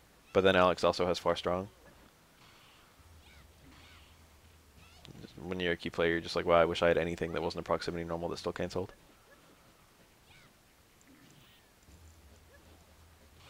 That's nice. Imagine if Q could cancel one of the hits of his hands into super. I wonder if that would make him mid-tier. Like if you just do two hits of hands and then get a grounded super.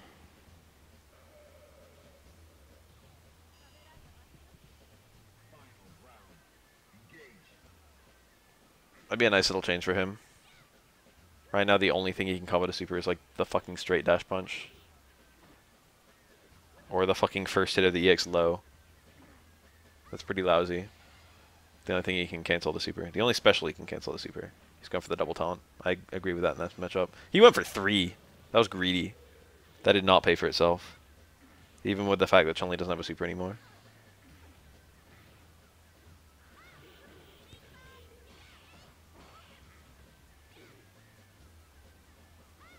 Overhead super cancel at SA3. The overhead's not that great. I thought it was good early on when I was like new at this game.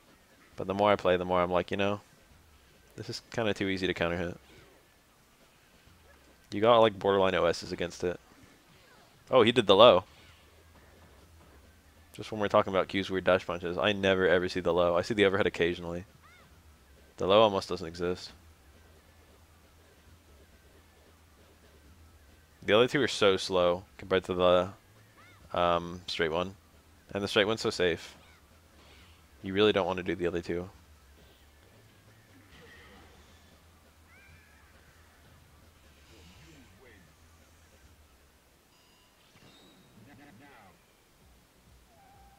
That's a hard matchup. That might be an 8-2. Of course, 8-2 isn't the same thing as 10-0, is it? Q's got to win sometimes.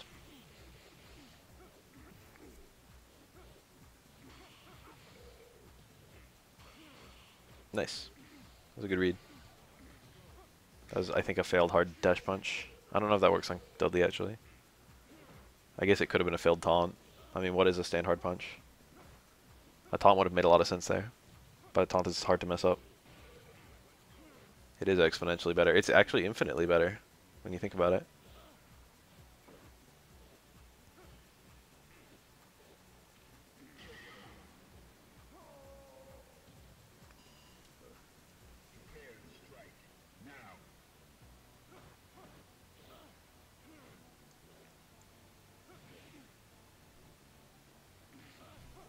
Did I just get a message on PSN? I feel like I did, but it might have been a notification. It'd be really funny if someone messaged me back.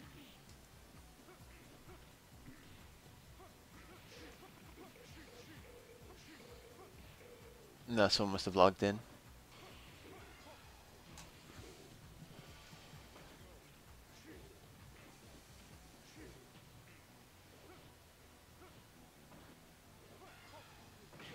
Nice.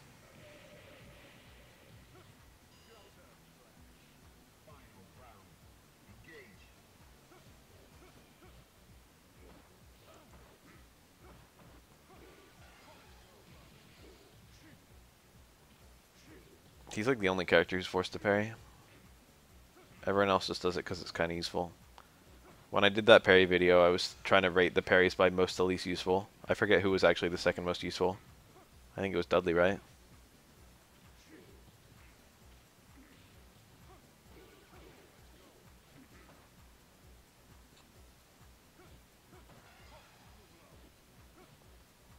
In my opinion, Dudley has the second best taunt in the game after Q. And it's like good, but it's not like, you know, not instrumental in Dudley's tier.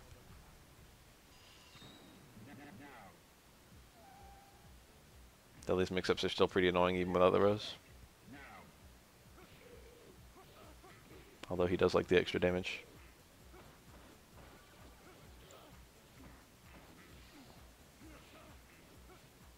And then I think I had Hugo's as the third best.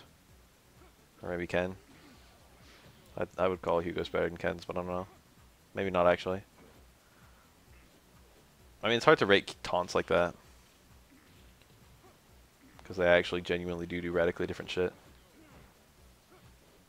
The thing about Hugo's taunt is that it's really good. I love that face on Dudley. Hugo's taunt is really good because he has almost no opportunities to land it. Or to use it. And you wouldn't, like, if you have an opportunity to do something better, then you'll just do the thing that's better. Like, in most matchups, you don't want to take the neutral throw just to get the taunt off. It's not worth it. You'd rather just do your regular ass punish. Or even just a back throw. Oh. Oh. That's sad. By messing up that parry, he got anti-aired worse than just, like... He ate more damage from that anti-air than he would have taken if he didn't even attempt to parry.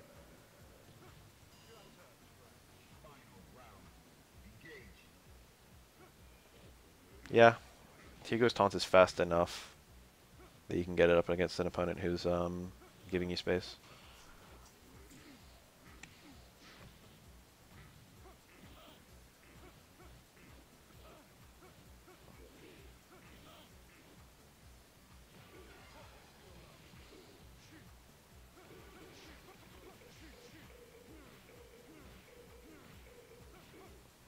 Q's actually fairly narrow hurtbox-wise. But he's like the same width all the way across his body. Some characters are wider down below than up top and vice versa, I think, in this game. The foot hurtbox is a little advanced compared to the chest hurtbox.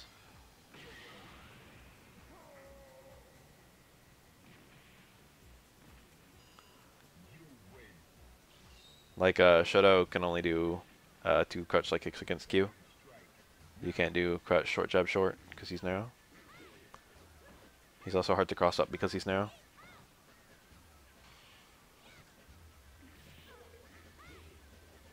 He's very tall and very narrow. Easier to cross up a character when they're short and wide, like Makoto. Makoto's very easy to cross up.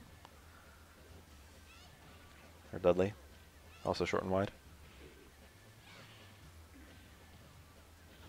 Makoto is the shortest and the widest. He had a super there. I like that he didn't take it.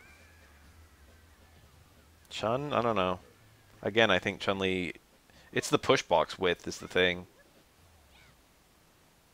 I'm pretty sure Mac is wider than Hugo, actually. But she's shorter anyway. I'm pretty sure Mac is the widest character in this game. And then Hugo's like second.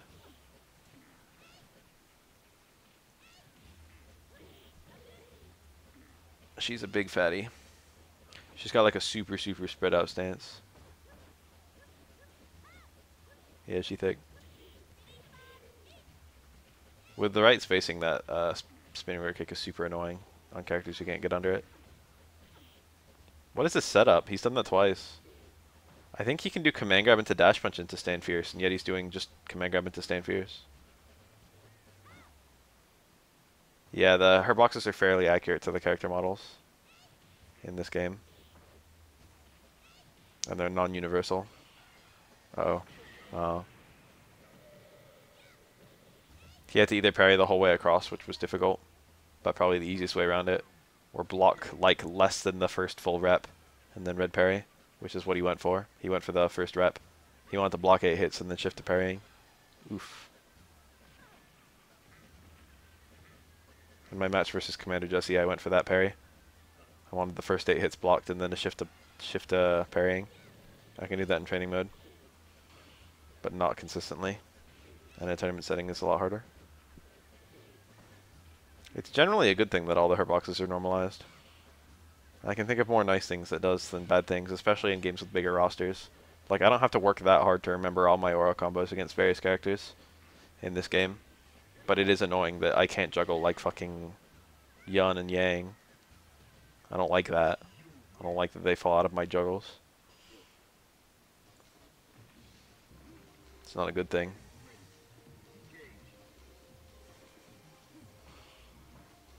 I'm okay with like character specific combos as long as they're like better than your regular B&Bs. It's annoying when just your B&Bs don't work on someone.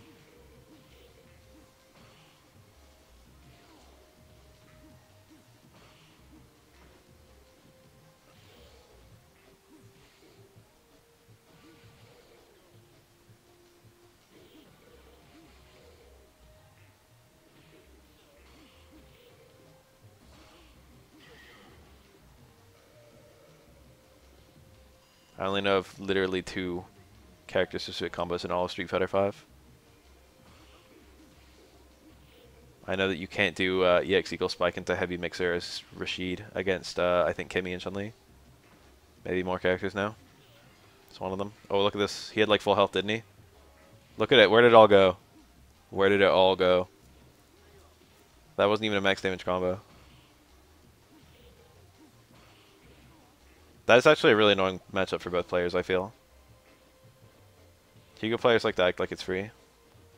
It's good for Oro, I think, but it's a very annoying matchup to play.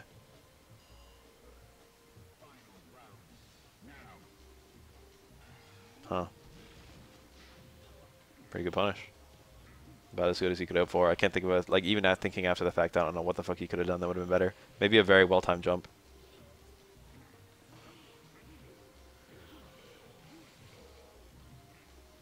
Everything you know has to go out the window when you're fighting Hugo. And your potential is lower, I feel. A lot of your high-level tactics go out the window, which is annoying. I feel like I have to play worse because none of the good shit I know, like, does anything.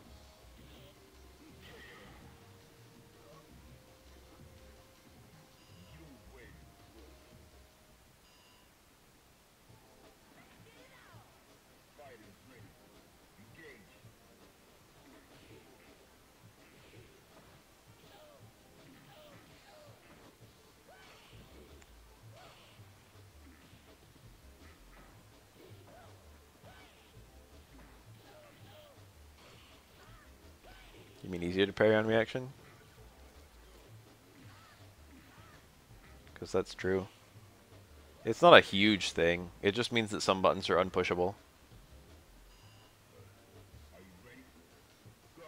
It's like hard to parry Hugo stand strong on reaction and almost impossible to parry Hugo low forward on reaction.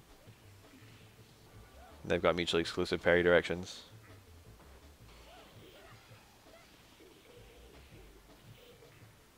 React to the motion. No, it definitely makes it easier for me.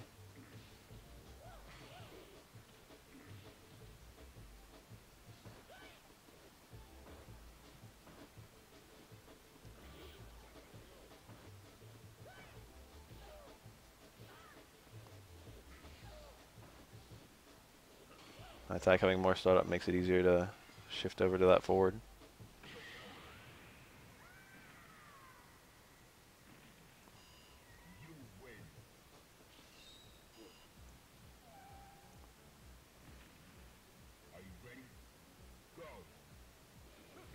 Most like conventionally fast attacks you can't really parry on reaction anyway. I don't think I could parry fucking Hugo stand forward on reaction. I'm not Hugo. What's it? Q. The far forward. And that's not even that fast of a poke. But that's like the fastest poke. That's like the slowest poke he uses. All the shit is slower than that. He doesn't even touch. Oof.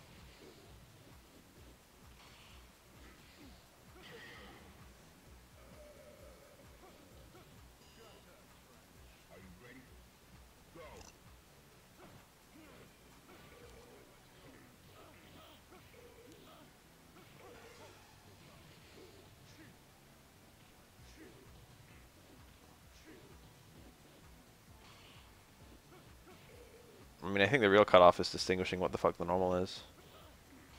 For a lot of the normals, that's the thing you can do. It's like a little cutoff you can do. It's like if it hasn't hit yet, then it's got to be this normal. It's like almost an OS you can do. If he's hit a button and I still haven't blocked anything, then that means I can tap forward by this point, and it will parry. The thing is, I wouldn't even go for the parry until that point.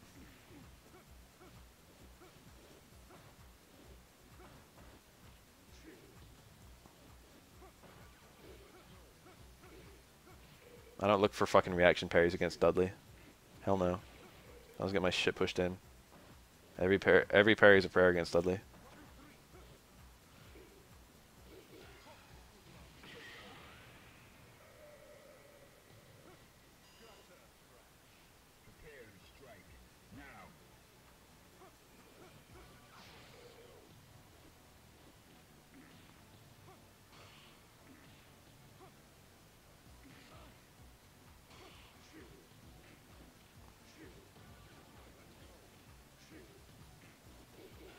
The only character I have real fear parrying is Makoto. Every other character, I like go for the parries aggressively, and then if it doesn't work, I'm just like, well, I guess it didn't work this time.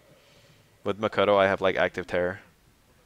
I'm just like, I don't want to do this, and then I'll go for the parry. And sometimes it'll pay off, and sometimes she'll grab my neck and choke me, and then I'll die.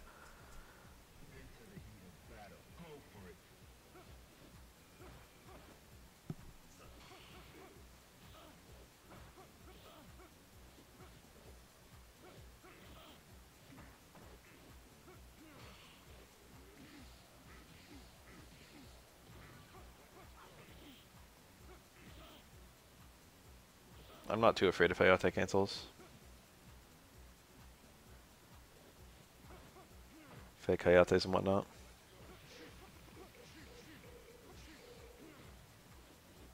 I'm like a little bit afraid, but not too much.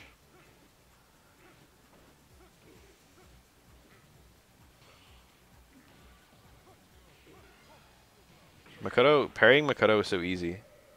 But there's just this possibility that you'll just instantly die. Because instead of attacking you, she grabbed your neck.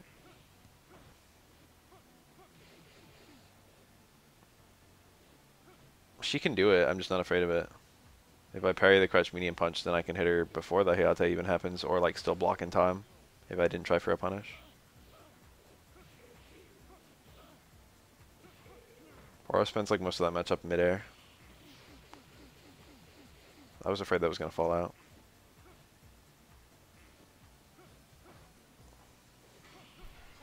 Nice. Really good angle and timing on that one. Yeah.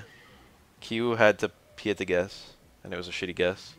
Or it was an okay guess. It was shitty to have to guess. Fun fact, Dudley's neutral jump hard kick goes sufficiently far down, and Dudley's jump is sufficiently short that Dudley can neutral jump a Karakusa and still hit Makoto with that neutral jump hard kick as a punish. Most characters don't have a punish on her. I think Remy can also punish her if he neutral jumps and does hard kick because it goes so far down. Most characters, if they jump, they sacrifice their ability to punish unless they literally like punish her with an instant overhead.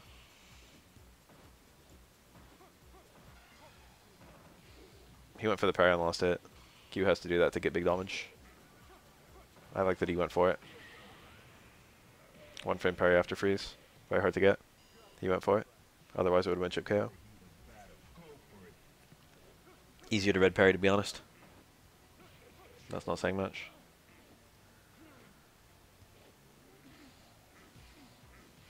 Nice, there it was. Well, that was an accident. He got an accidental charge move.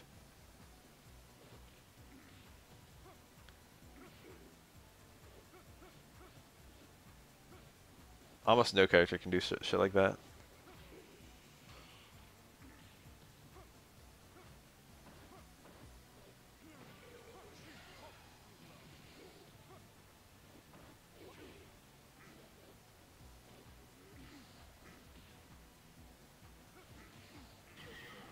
I find Dudley kind of hard to dash under his aura. I can only imagine it's worse with Urine's tall ass body. Aura has low profile. Jump attack straight into super. It depends on when Makoto grabs and when you jump. Most characters don't have that available if she grabs, like, if you jump right on the frame, like the early frames before you get hit. If you're holding up on wake up, then she's got to do a late command grab, because if she does an early command grab, it'll just go through you because you're grabbing me and on wake up. But if she like does a tick grab or something like that, then she can like parry your air normal. It depends on what character you play. Like Necro will never hit Makoto if he jumps, but if he does like jump into drill, then he'll always hit her.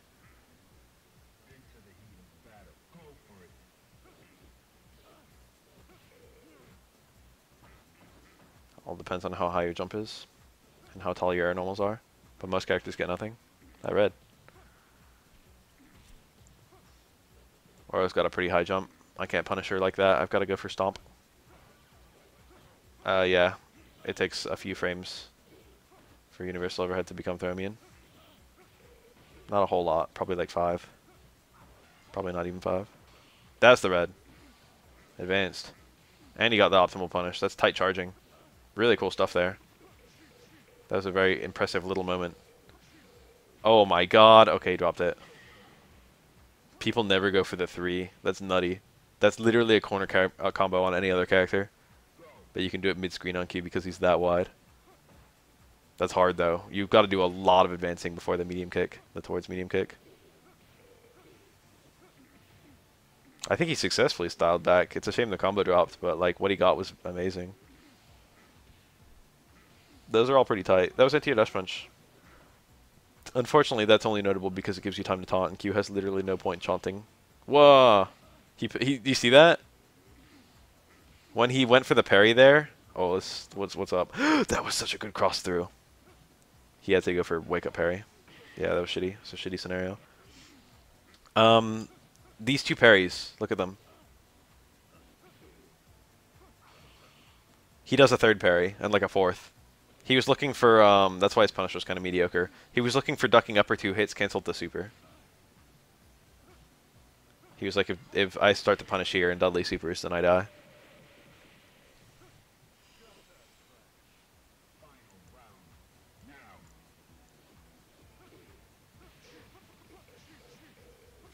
Fortunately, if you parry that, you still have time. You can OS it. You can just always go for the super parry and then still pick up the punish.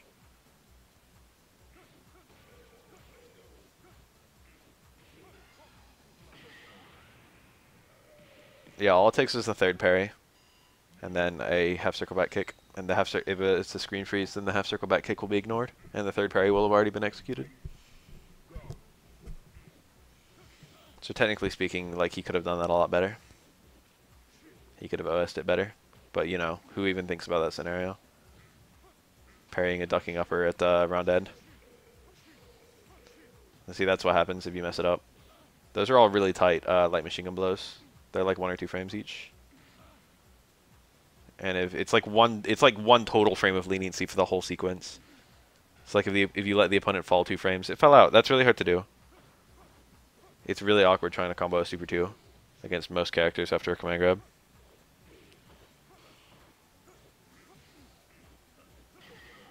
It like doesn't work very well. It feels like the opponent isn't really intended to like fall into the super 2 hitbox like that.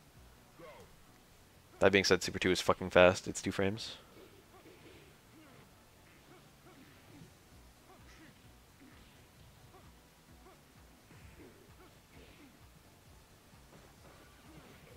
That was a failed car throw. The car throw would have worked too. That's the worst part.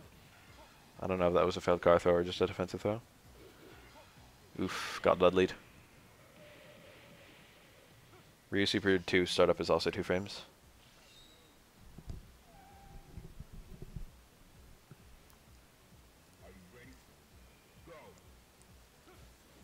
Functionally, they're very similar supers. Q actually has a few more setups than Ryu does. And Q also has worse other supers. So less opportunity cost. So it's more common to see a Super 2 Q.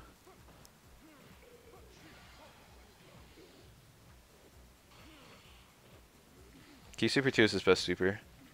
But a lot of people pick Super 1 because it gives you lots of EX, and Q's EX is actually pretty good.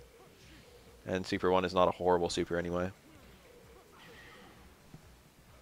It's like a little annoying because it doesn't connect properly on airborne opponents. And Q's main confirm is a launcher. So you can't do like command grab into Super 1, or rather it's shitty and never worth it. Empty jump low.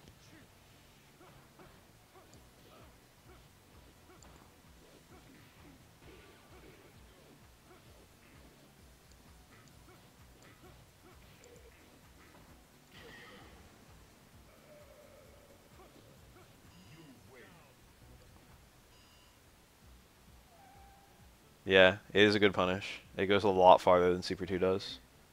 It goes like triple the distance. And that matters a lot in certain matchups.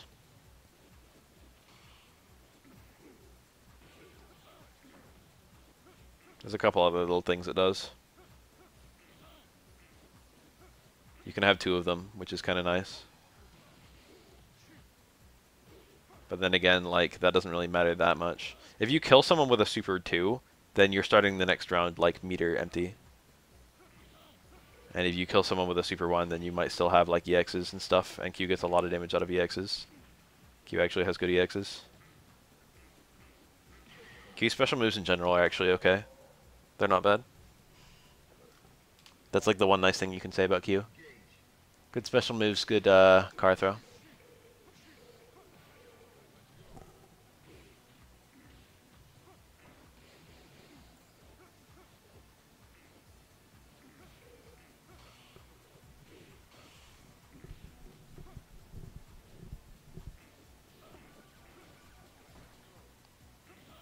Dash punch into Super 1 is mostly good. There's the slightly annoying fact that the opponent can get hit midair, and then the Super 1 only gets 1 hit. You burn a bunch of meter. It's still safe if that happens. Even if you get first only for Super 1, the opponent can't quick stand.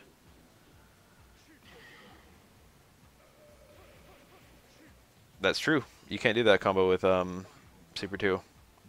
It sucks. But you can't do it at all in any other super, so... Nice combo. No character goes over Q in the corner, I don't think. So he knew he would have charge there.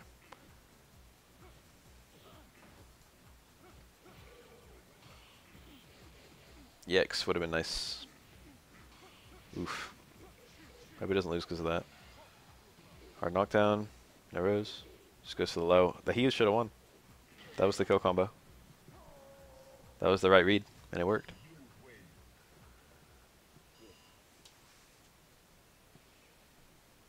Oh, it ended. What now? Oh no. Did I already watch this? I feel like I did. Let's do this one. Who are these two? Who the fuck are these? Has anyone ever seen these characters? Doesn't this matchup suck ass? I'm pretty sure it does. I'm pretty sure Honda gets bullied in this matchup.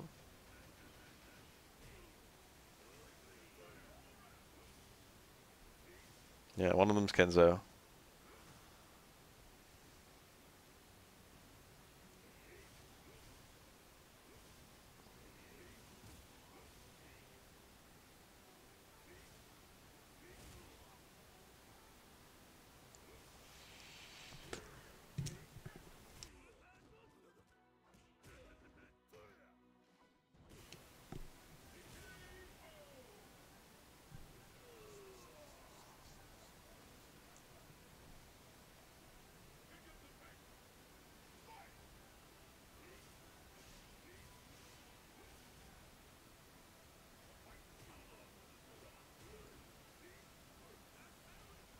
This guy's got fucking Shinigami as his title.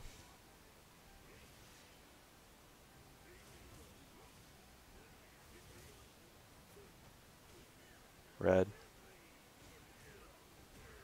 I wonder if he'd have gotten a far hard kick there. Oh, that was not a good decision. Ultra One. You don't see that combo too often. Honda has a really hard time landing his Ultra One. That's one of his main red focus combos. It's not great though. You get a lot of scaling and not a lot of damage. If you're gonna land Ultra by focus, you're better picking Ultra 2, I think. Because I think it does more damage. But Ultra 1 has the nice little added benefit of going through fireballs, which is occasionally useful against Akuma.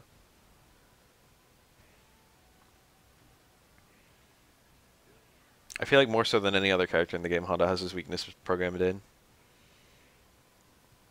Honda's a pretty neat little character because he sees a decent amount of play in Japanese arcade footage, and literally no play in America. I shouldn't say literally no. There's Jewel Man. There's Mike Ross. There's Henry Sen. There's probably another one somewhere. Probably like 4 Hondas. But like Honda's like a fairly common character at arcade cabinets in Japan. And there's like he's like one of the least played characters in America. That's the second time that fucking Stan hard kick just went through this round. This is a really shitty matchup, by the way. Huda Man, yeah.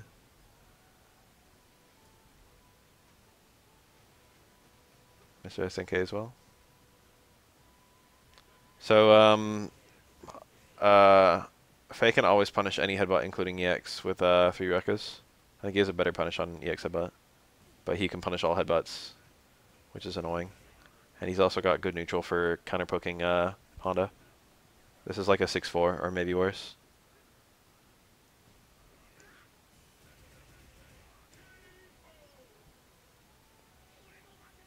The thing about this kind of footage is that it's arcade footage, and there's no arcade version of Street Fighter 5. So a lot of the players haven't moved over because they only play in arcades.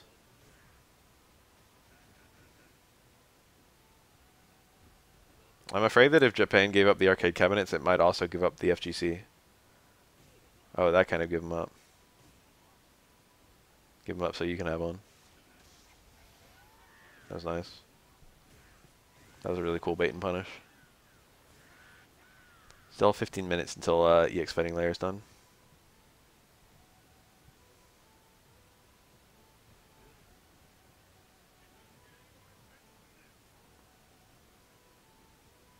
Honda's still in this.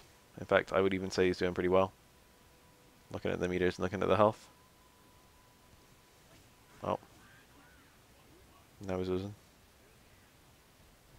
Honda chases down leads very poorly and sits on leads very well. Yo. Faye happened to put himself in a spot where he had to deal with a very ambiguous cross-up. Look how much damage that Slam Roundhouse does. Granted, that's Akuma health.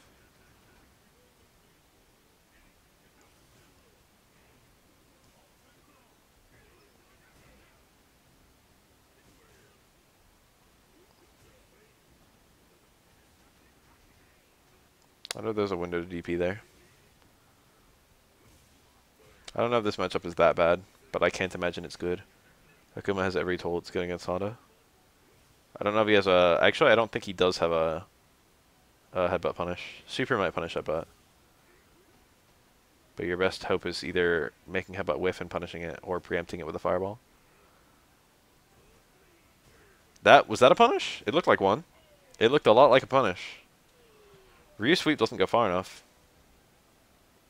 And Ken's is too slow, I think. I don't know. I don't know if Ken's is too slow. Headbutt's like -8. -10. I think it's minus quite a lot, but it's recovers so far away. I think Ken's sweep is like 9 frames, but it might be faster than that. It might be like 7. Might be a range issue, I don't know. That looked a lot like the sweep punished. I didn't think that worked.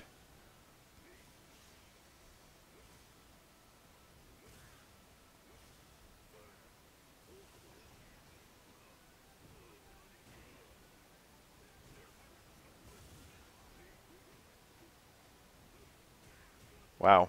Optimal. Should have gone for low forward once he landed the Sterenos though. But like counter hit low strong into... Oh, there's the Ultra. There's the red focus into the Ultra too. Yo! Butt slam? No, he didn't even... Kona's walk speed is tied for second fastest.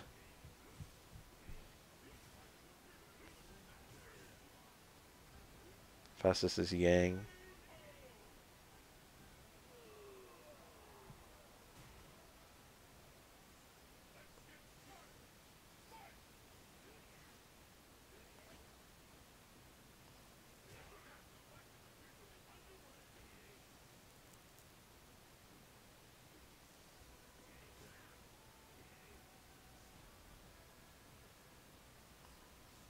Oh, the Fexel is the game that saves the FGC. I don't think it will be, but I hope it is.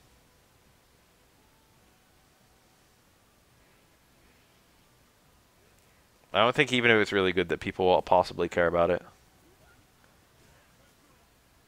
But I feel like it's got the right components to be the game that saves the FGC. There needs to be a game that comes out of nowhere and just says fuck it to all the things that are currently infecting.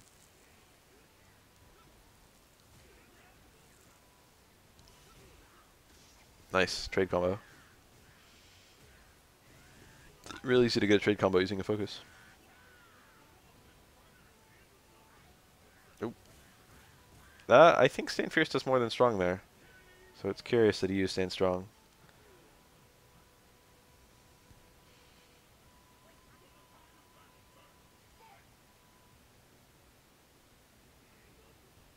Yeah, save it from itself. We need like a 90s style fighting game again.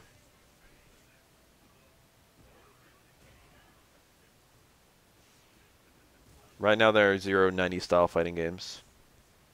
We've got anime games that are in a pretty good place. They're in an okay place. There's a lot of them right now, anyway. We got Tekken, which is Tekken. No significant change in quality in all the time it's been out since like Tekken 2. It's good and it's been good and it's still good. But that's it. FGC's riding on those two. And prayers, so the next Street Fighter and the next Smash will be good. Ooh, an OS. But he OS'd against the wrong thing. That was an OS to catch a backdash and maybe an EX headbutt.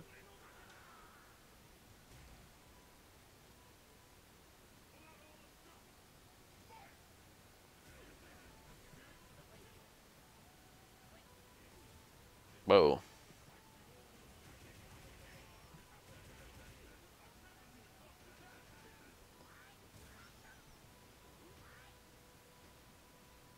Yeah, that's what I'm saying. It's got like a lot of the old school conventions of like balance and like design philosophy. And it, you know, it's an actual OG creative team.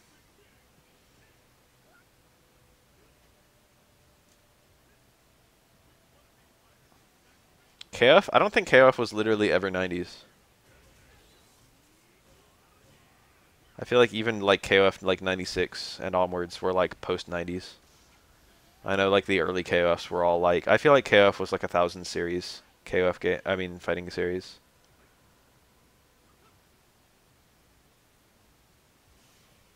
Even though it started in the 90s, it was post that.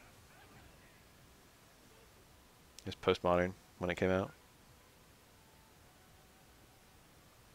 It's more of a Millennium Fighter.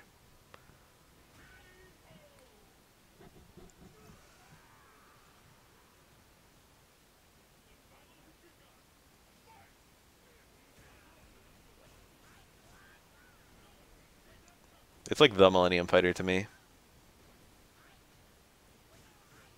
Even KOF like 14 looks like an early 2000s fighting game. Not like visually, although you could make that joke. But like the way the mechanics work. Just like in these early 2000s.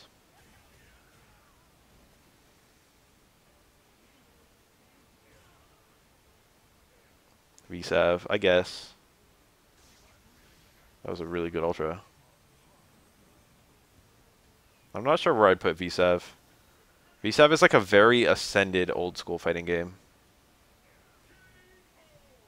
It feels like the deep ascension. without like new mechanics or anything. Well, it does have a lot of new mechanics.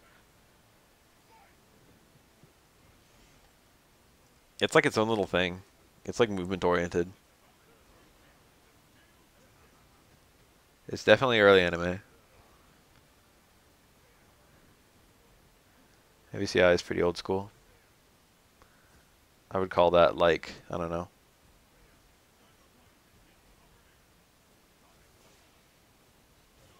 The game that feels closest to MVCI to me is like probably fucking Marvel 1.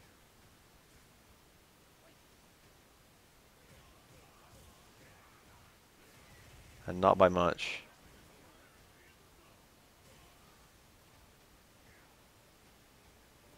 Whoa.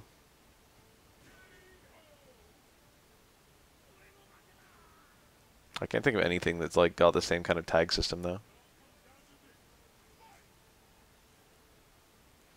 7 minutes remaining on my Flex download. Cross Tekken? I don't know. In some ways yes, in some ways no. I feel like it's almost profound how much difference it makes to do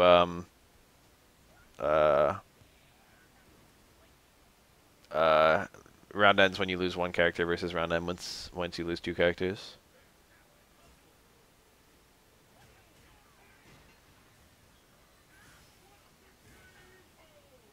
I feel like that matters so much to the way you play.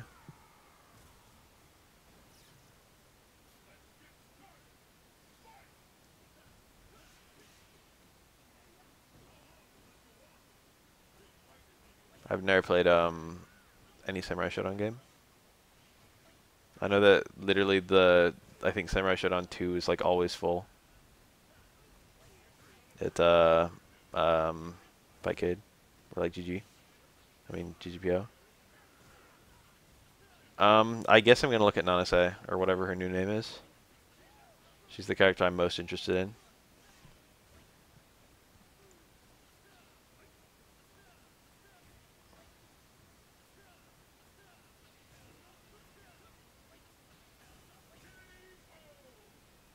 I won't know until I play everyone. That's the flat out. I'll have no opinion until I play everyone. Hey, how do you remember? Anyone remember Real Street Fighter? I think we're seeing some Real Street Fighter right now. I remember Real Street Fighter.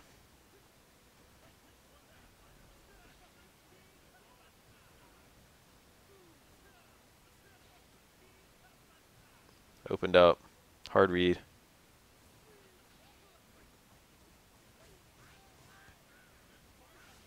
Oh yeah.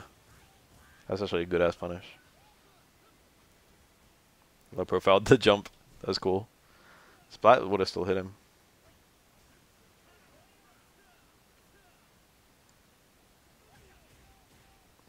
Nice. You don't usually see that in neutral. You usually see it in juggles. Tortilla buster. I think that was the actual running slide. That's got a lot of active frames. People almost never do the running slide as forte. They almost always do the, nice. That's a good bait. And a really good punish. People almost always do run stop and then a sweep. Because the sweep is -1. El Fuerte is a -1 crouch roundhouse. On a fucking grappler. I don't know if you can call him a grappler. On a character with the best Okizeme in the game. He's got a -1 sweep. Oh yeah. Real Street Fighter right here. Oh yeah, it's happening. Oh, it's happening. How the fuck is he not dizzy? Oh, there was nothing but Real Street Fighter that round. Oh, now we're deep into Real Street Fighter.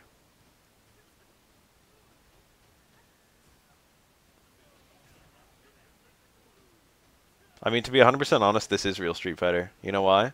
And I'm not going to make some kind of snappy answer about how the game is called Street Fighter 4.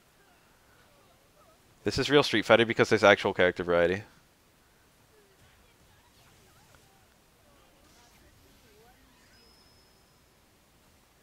We had like a fucking semi-turtle. A poking turtle.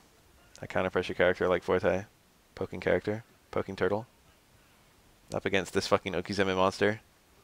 And now we've got this fucking projectile zoner slash rushdown.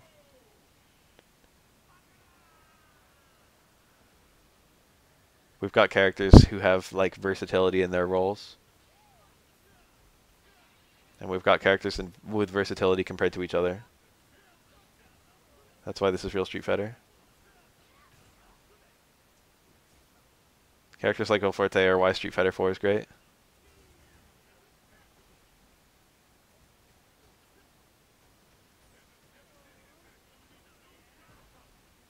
We have some evidence that Juri is a lesbian and no evidence that she's not.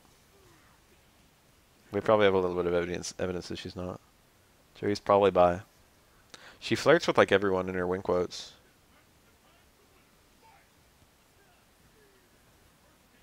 Well, sometimes. Some characters she just gives death threats to.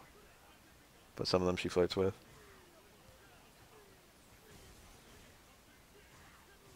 I don't like 5 Ken, but I also admit that Ken has a lot more personality in 5 than 4. Cute little combo. Gameplay personality, that is.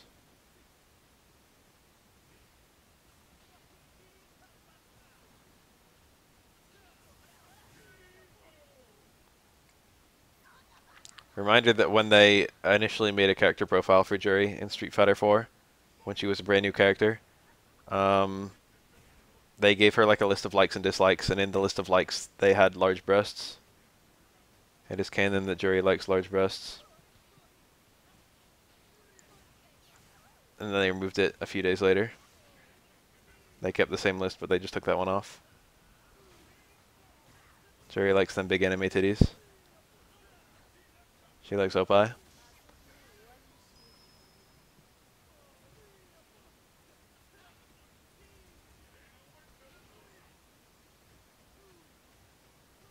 Remember safe overheads? Remember safe overheads you can combo out of? I think he got that Link in Ultra. Actually, he might have always been able to do that.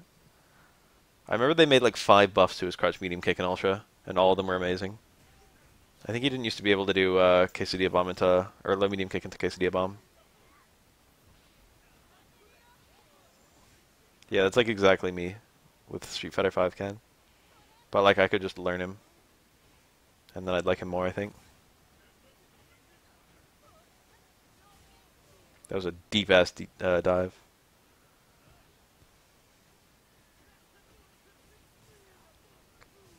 There's a Japanese archetype of flat woman obsessed with large breasts. It's like a it's not supposed to be a lesbian thing. It's like it's like a it's like a breast envy kind of thing, I guess. But it's not just breast envy. Like Taokaka is supposed to be that same thing. But Taokaka's not even fucking tiny. Taokaka's kind of hung breast-wise, but she's still obsessed with large breasts. But she's not supposed to be a lesbian. Although I wouldn't put it past her. She's not supposed to be bi. Or I don't know if she's supposed to be bi. I don't know if Taokaka's demonstrated any kind of sexual attraction. She kind of behaves like a kid. But she grabs fucking Lychee's titties. Because she's that archetype. Woman obsessed with large breasts. Jolene is... I don't know if Jolene is ever... Jolene, like, dates a guy. And then I guess that maybe you could say that, you know... Inasui is supposed to be a romantic interest for her. I guess. And Inasui is pretty feminine. Visually.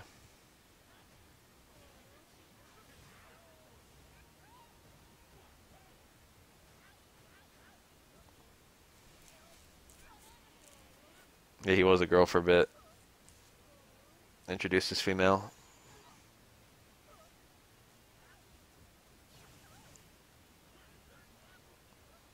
We don't see the extent of Jolene's sexuality. But the 2 characters she has any sort of romantic things going on with are both male. Romeo and fucking Inasui.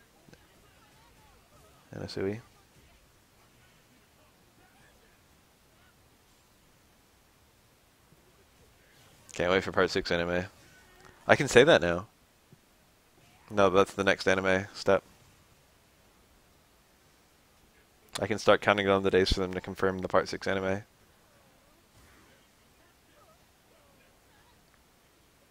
What link did Beta Mika have that she doesn't anymore? I don't remember. I remember Beta Birdie had fucking stand short, stand strong on any connect. That shit was fucking amazing. Remember being able to do that?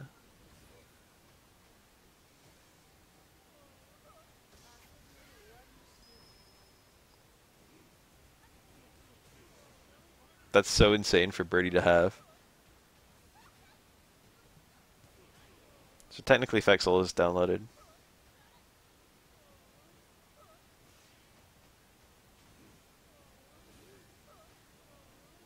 I need to know what she sounds like without the fucking German accent.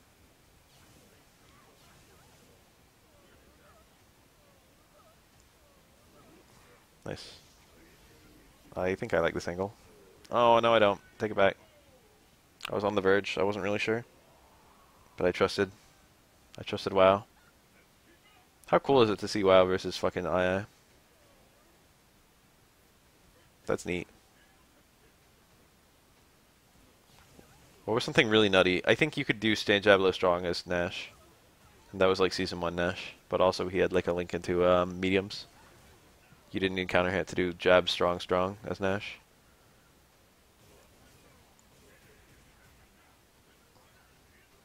I don't know if words like gay can even still apply to, like, poison.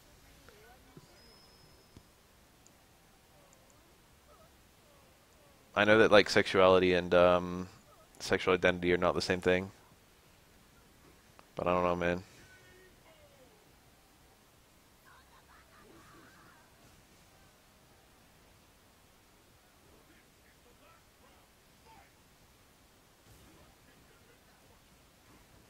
Most people who are trans, I think, are not trans based on their sexuality. I think it has absolutely nothing to do with it.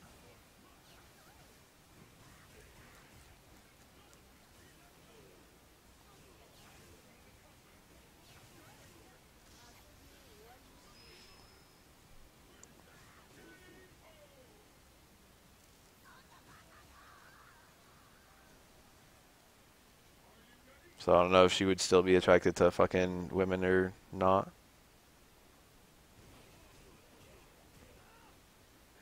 Or whether she ever was.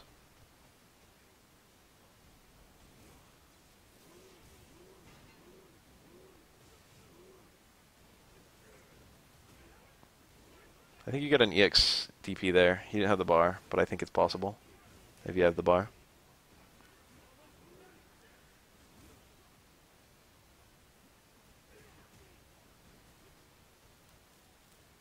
I'm pretty sure you can bring up Poison pretty easily without talking about trans stuff if you just make a comment about Poison's gameplay.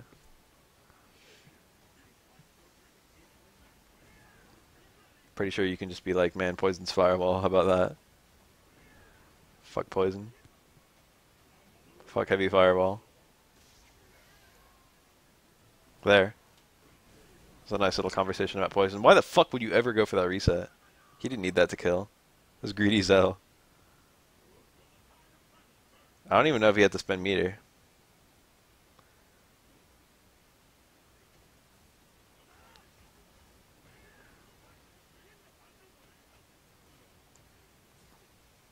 I like Punko's Abigail a lot. I feel like he could be a better Abigail player than any other person. Except maybe Storm Kubo. He's made Colleen work, but I just don't feel like she's his kind of character.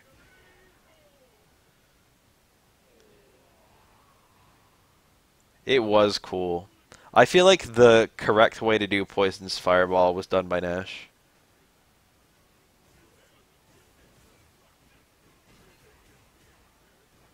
I like the idea of like a Fireball that's really hard to punish and a Fireball that's really easy to punish. But the hard to punish one having a lot more startup. That's like a good idea on paper. But I feel like the way that they did it with Poison was kind of nasty and too good against some characters while not good enough against others.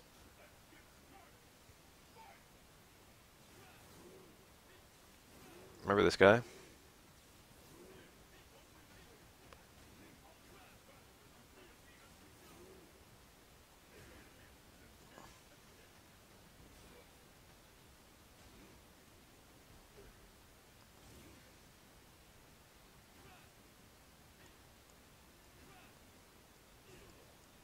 Nice. Love that juggle.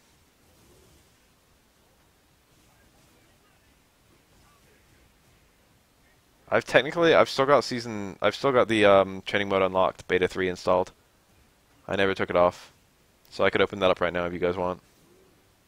I probably won't because I'd rather play Fexel. But technically speaking, I still have beta 3 with working training mode. No, I like saying Fexel.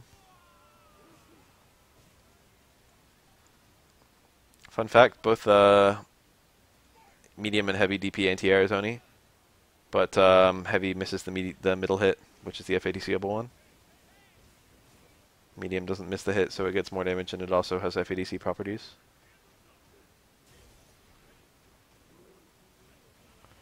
When you think about it, that's almost progressive. It's like so regressive that it almost flips back to progressive.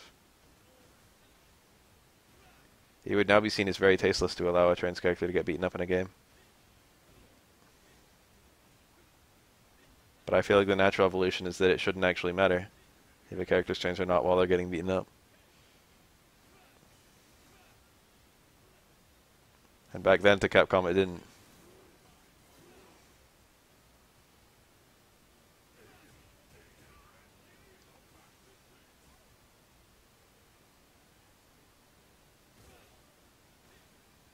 I think you can punish that with Stand Like It in most ranges. Yeah, oh. Should have been in Tatsu.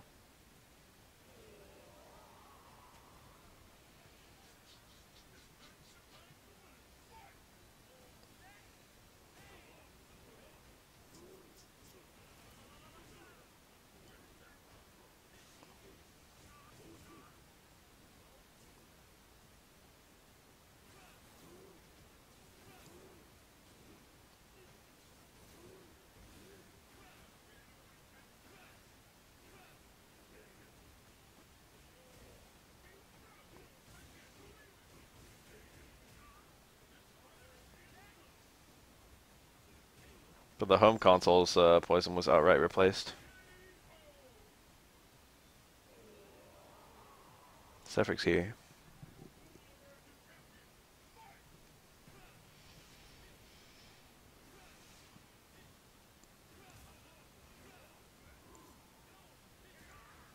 Whatever started it's a cute little quirk about our character. It's very different.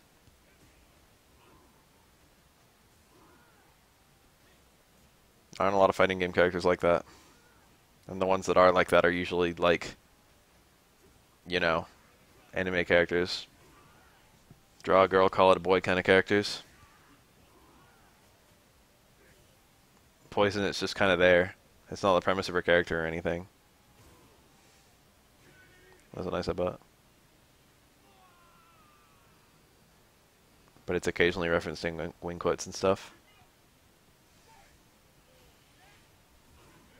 Nice. Oh. That's a one-frame link in this game. Feels so good hitting it in Omega mode all the time. It's a good feeling being able to just low jab, low strong. Makes you really feel just how stupid that link is when it's like 3-frame.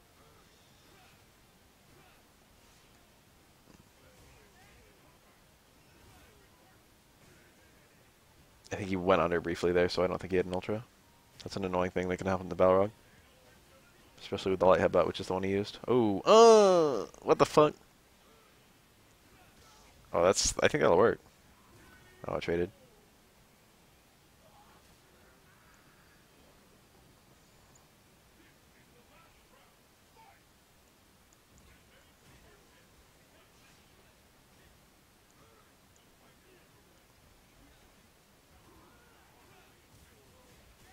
Neat.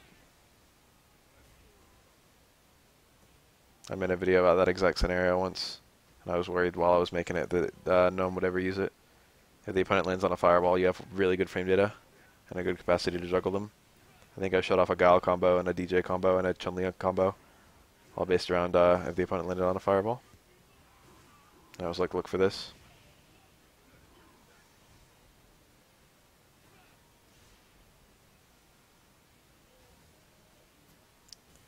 It's a nice idea, but now he's going to die. DJ's reversals are pretty shitty. He's got like a good variety in his reversals, but all of them are just a little bit shit.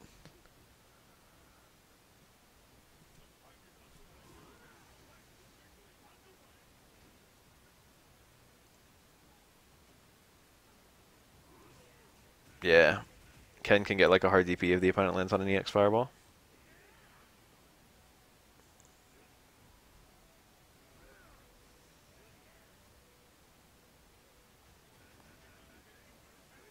Poison has some really funny ones. Poison can do another EX Fireball. She can also do an Ultra one. I think with the right height, Poison can get like 3 EX Fireballs on someone falling. That might be wrong, but 2 is definitely possible. She can get a heavy Fireball into 2 EX Fireballs. And it's fairly common for the opponent to land on a heavy Fireball if you're a Poison player.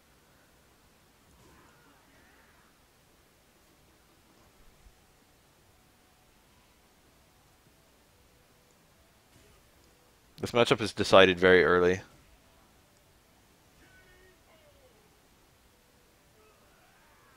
Whoever gets like the first 4 hits wins.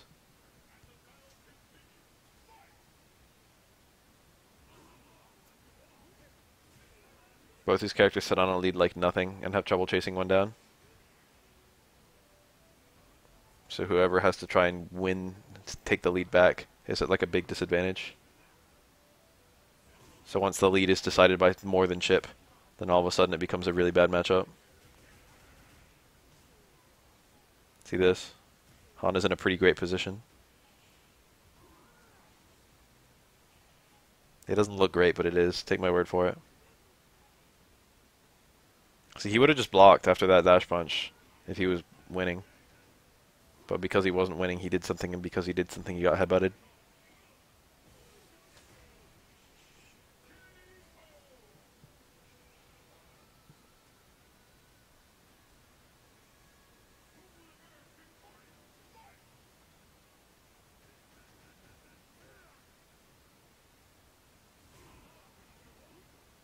I think Rog is overall better off.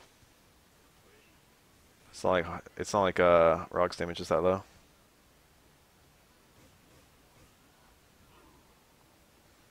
Although I think it's kind of hard to land low strong, and if you can't land low strong, then you know. Oh, nice link. Ooh, what the fuck? Is that a failed hard headbutt? The timing was completely wrong. But Crouch Fierce could have been nothing but hard headbutt there. I'm guessing he went for 2 low jabs into a low strong into a hard headbutt, but that was greedy as hell. Honda's a wide boy though, so you can go for big combos on him.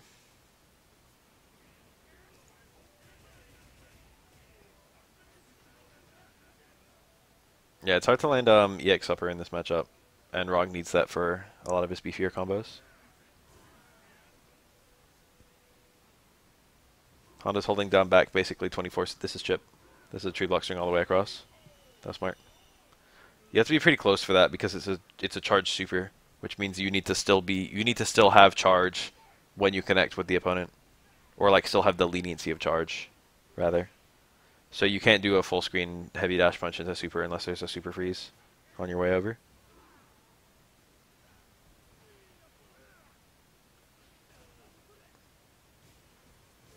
So that chip out only works from like half screen or closer. You can do a tap into super though, but tap is a lot more reactable than dash punch. Elf is like secret top. If there's anyone in this game who's secret top, it's Elf. It's like DiCaprio then Elf. Elf is like maybe the most buffed character in Ultra. He's like probably #1.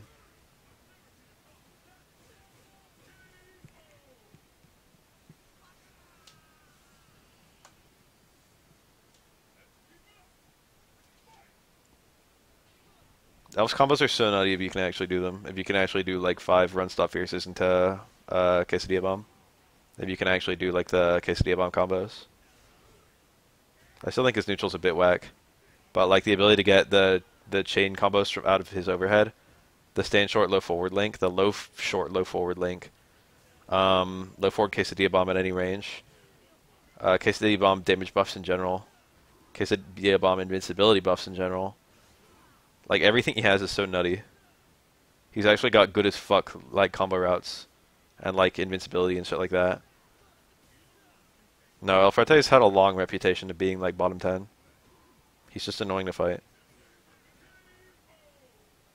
But he got so many buffs in Ultra. And he got like slowly buffed over the series anyway. But like his buffs in Ultra were just nuts. He was like buffs upon buffs upon buffs. That's one of them.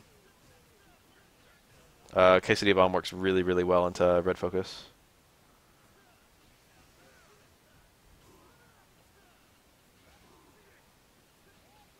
He's hard. He's maybe the hardest character. He's up there. Like, Run Stop Fierce is already hard as fuck. And then you've got a kick Zonk that you've got to constantly be charging. And then his links are just hard. He's got a lot of one-frame links. I think stand short, low forward is 2-frame, and I think low short, low forward is 1-frame. He doesn't have any link to stand fierce at all. Most of his normals are very link unfriendly. You got 1-frame links out of his overhead.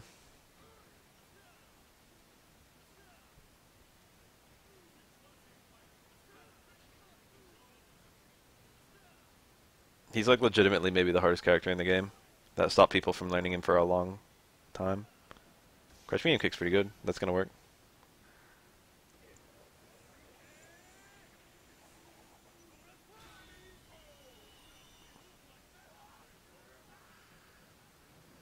It's actually really annoying, the KCD bomb FADC, for a lot of characters. Like, speaking from like Ryu and Ken, the punish for Quesadilla Bomb was reversal Tatsu. And if he does Quesadilla Bomb FADC, then he can block the Tatsu and punish it. And you can't react. You can't see the FADC and decide not to Tatsu, because it has to be reversal Tatsu.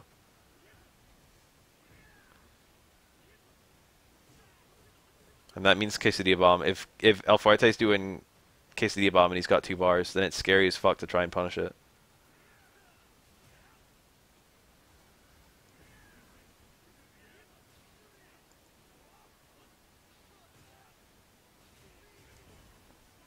This guy's name is 50N. Goju N.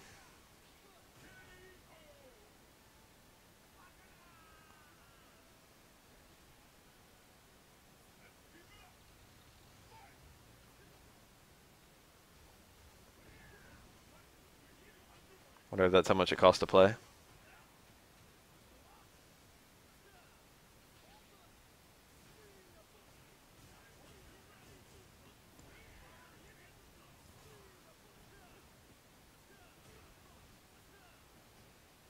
I can do 3. I can do 2 with like decent reliability. I can do 3 occasionally. It's a little low. I think you got it.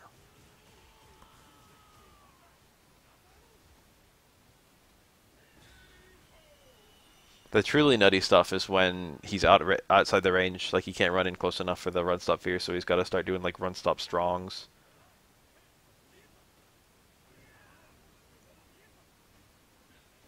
Two is not too hard. If you do fierce, run stop fierce, run slide, that's not a bad combo. You still get decent damage from that.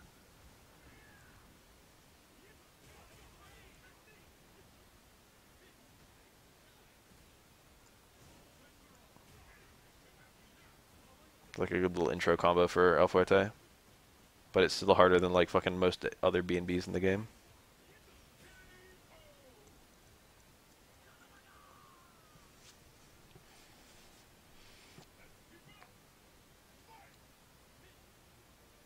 Ciao.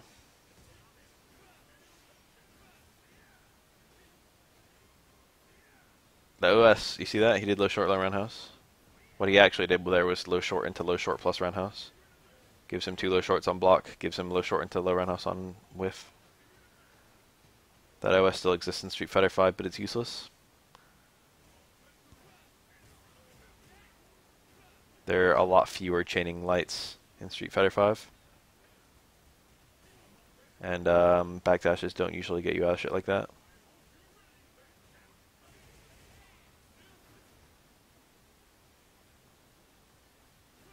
DJ's Fireball has a lot of duration, which genuinely does make it pretty annoying to jump over. If you're far away. It's twice as wide as ordinary fireballs. I don't even know if you can neutral jump over DJ ZX Fireball, come to think of it.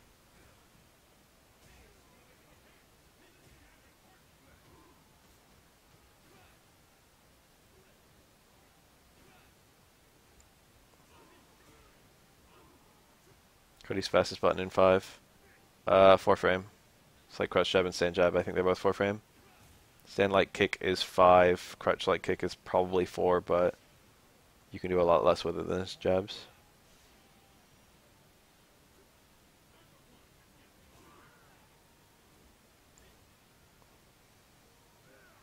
He's got 3 frame invincibility on his V skill. So technically speaking, if he's got like a 3 frame window, he can use his DP to get something in there.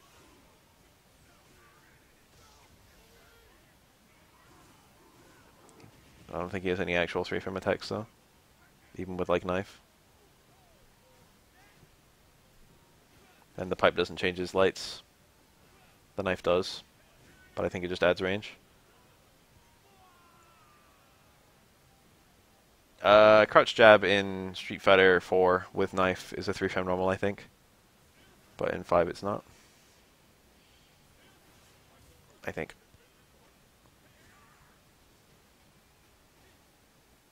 It'd be kind of cool if you had a 3 frame crouch jab with knife mode. Maybe more people would pick it. From what I can tell, the really fucking busted things about his triggers. BT2 is the early good one, and will probably remain the good one from what I can tell. Tossing the rock is nutty. It's like really good. It's got a lot of potential. It's not like amazing on the surface, but it's very deep. That little pebble is actually amazing.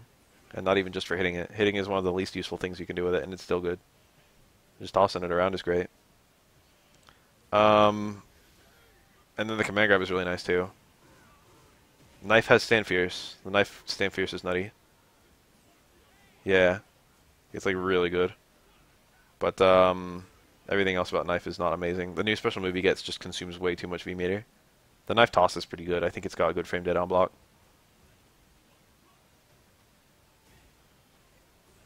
But like that also consumes a lot of V meter, and then all of your punches cost a lot of V meter.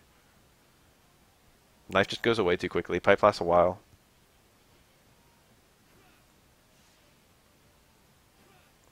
Watch out for dash ultra. That was it. That was it as well, probably. He's trying to hide the charging with his jumps and stuff. Ooh. He can chip out with super. Surprised he didn't just do it then. There it is. You can reload it pretty fast. Knife toss is good. It's just that that consumes like a third of your V meter to even do. And then also, like, you know, doing his new special move in knife costs like half your V meter, and doing any fucking block normals costs like an eighth of it. The knife just goes away so quickly.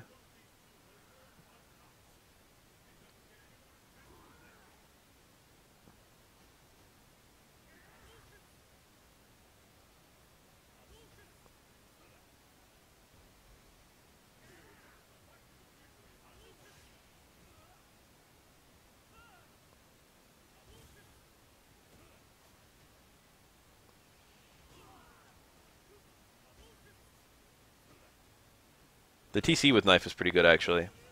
I should have mentioned that. That does a lot of damage. It's like a good TC. It's like good enough that you would use it. Huh? Huh? How did you get that on accident? Whoa, that was a good combo. That was a standing normal into a heavy bullhead. He tried for an ultra and he got a fucking red focus immediate dash. That ain't good.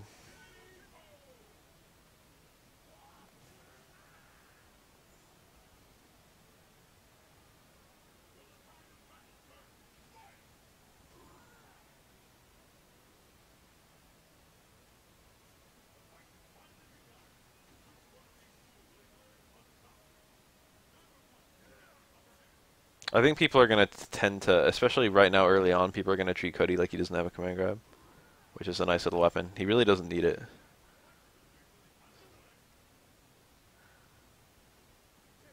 This Ken's name is 1P and he's on the 2P side. He's playing this one in Scientists. Playing a Mega Balrog has given me a new appreciation for Ultra Balrog. Appreciation is the wrong word. I always appreciated Ultra Balrog. It makes me want to play Balrog. It didn't used to. Pipe Cody has a 360, and also it's a half circle.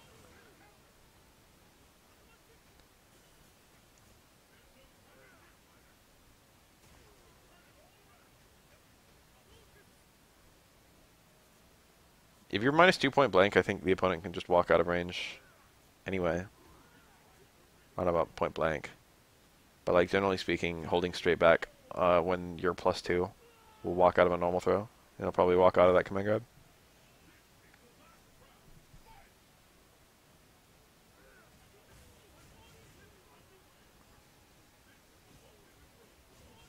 I don't know the speed of the command grab either. It looks pretty fast. I would be surprised if it was 5 or 6. That was a car DP. This is the kind of Ken player who does a combo into Stand Light Punch into a car DP. Sakura is like near point blank and has okay throw range after a hard Tatsu, and she can walk out of reversal throw from herself and other characters. But I don't know how good Sakura's backwalk speed is. It's probably pretty good. It feels good. That's how you play Ken. Your success rate is literally just how many DPs you landed. There's no other factor. See, he could have got a car DP there. He could have gotten a regular ass DP there. Nice.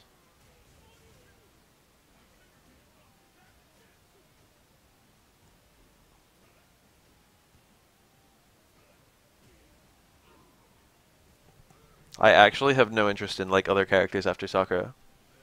That's a nice feeling. But also I'm not playing Street Fighter 5 right now. But like, I don't feel pressured to try and find someone new, which is a feeling I've had almost continuously since Street Fighter 5 came out. But Sakura is fun. And I've got some other characters I can fall back on if she stops being fun, like Ibuki and Guile. And Akuma.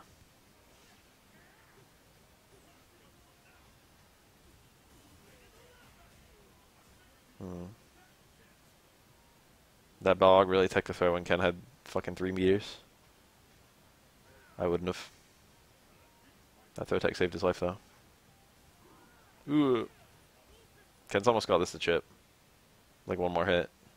And Balrog doesn't have good invincibility options. And now this time is a factor too. Ken can win fairly easily without doing anything. But he can also chip out. Yeah, Balrog burned a lot of meter trying to win that one. That was not worth. I understand why he did what he did.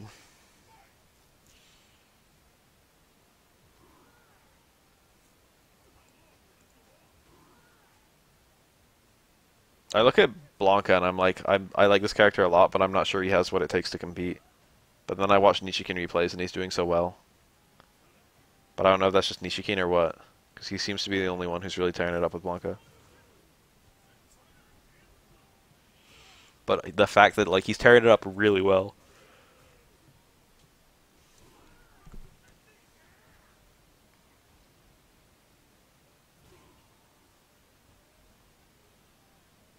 Blanca's one of those characters where the depth worries me, but like that's almost every character in Street Fighter 5. It's like half the cast. Cody seems to have good depth.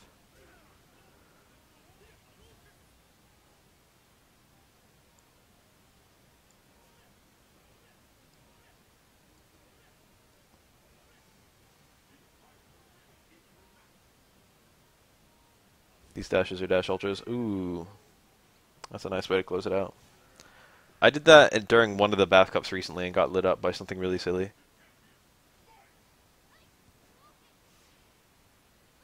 I like tried that. I've done that a lot in Ultra, but I did it in Omega and something really wacky happened, but I don't remember what.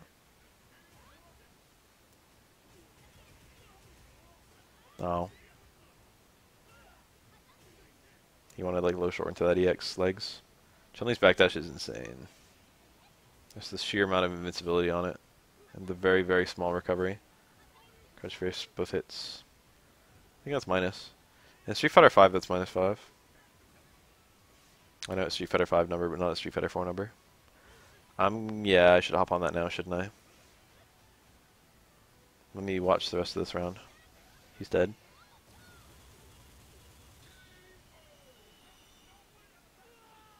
Chun-Li is a really interesting thing in Street Fighter 4. She has so many tools and they're all hyper-specialized. They made her a lot more well-rounded in Street Fighter 5, which makes her probably more fun and easy to play. Which is why she has more players.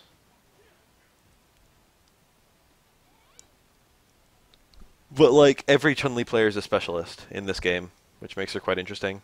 And she uses all of her different tools like in different matchups. Ooh, he got the hard links. After legs, that's a one frame link into Crutch Fierce, which then cancels to another legs. It's quite an annoying loop to do, because one, it's repeated one frame links, and two, it's repeated leg cancels from a non-kick. And it's slightly harder to cancel a punch normal into a legs than a kick normal. That's a nice EX legs. EX bird. I want to remind everyone here that anti-air Ultra 2 technically works. It's not even that bad. Didn't I try that during the Chun-Li Cup? I think I did like a anti-air EX Ultra and it, I mean an anti-air Ultra 2 and it just sucked. I think as like during every cup I've had a really horrible anti-air Ultra. Not everyone, but like half of them. The main thing that lets me win Omega Cups is that I probably have the best anti-air success rate. By like a good margin.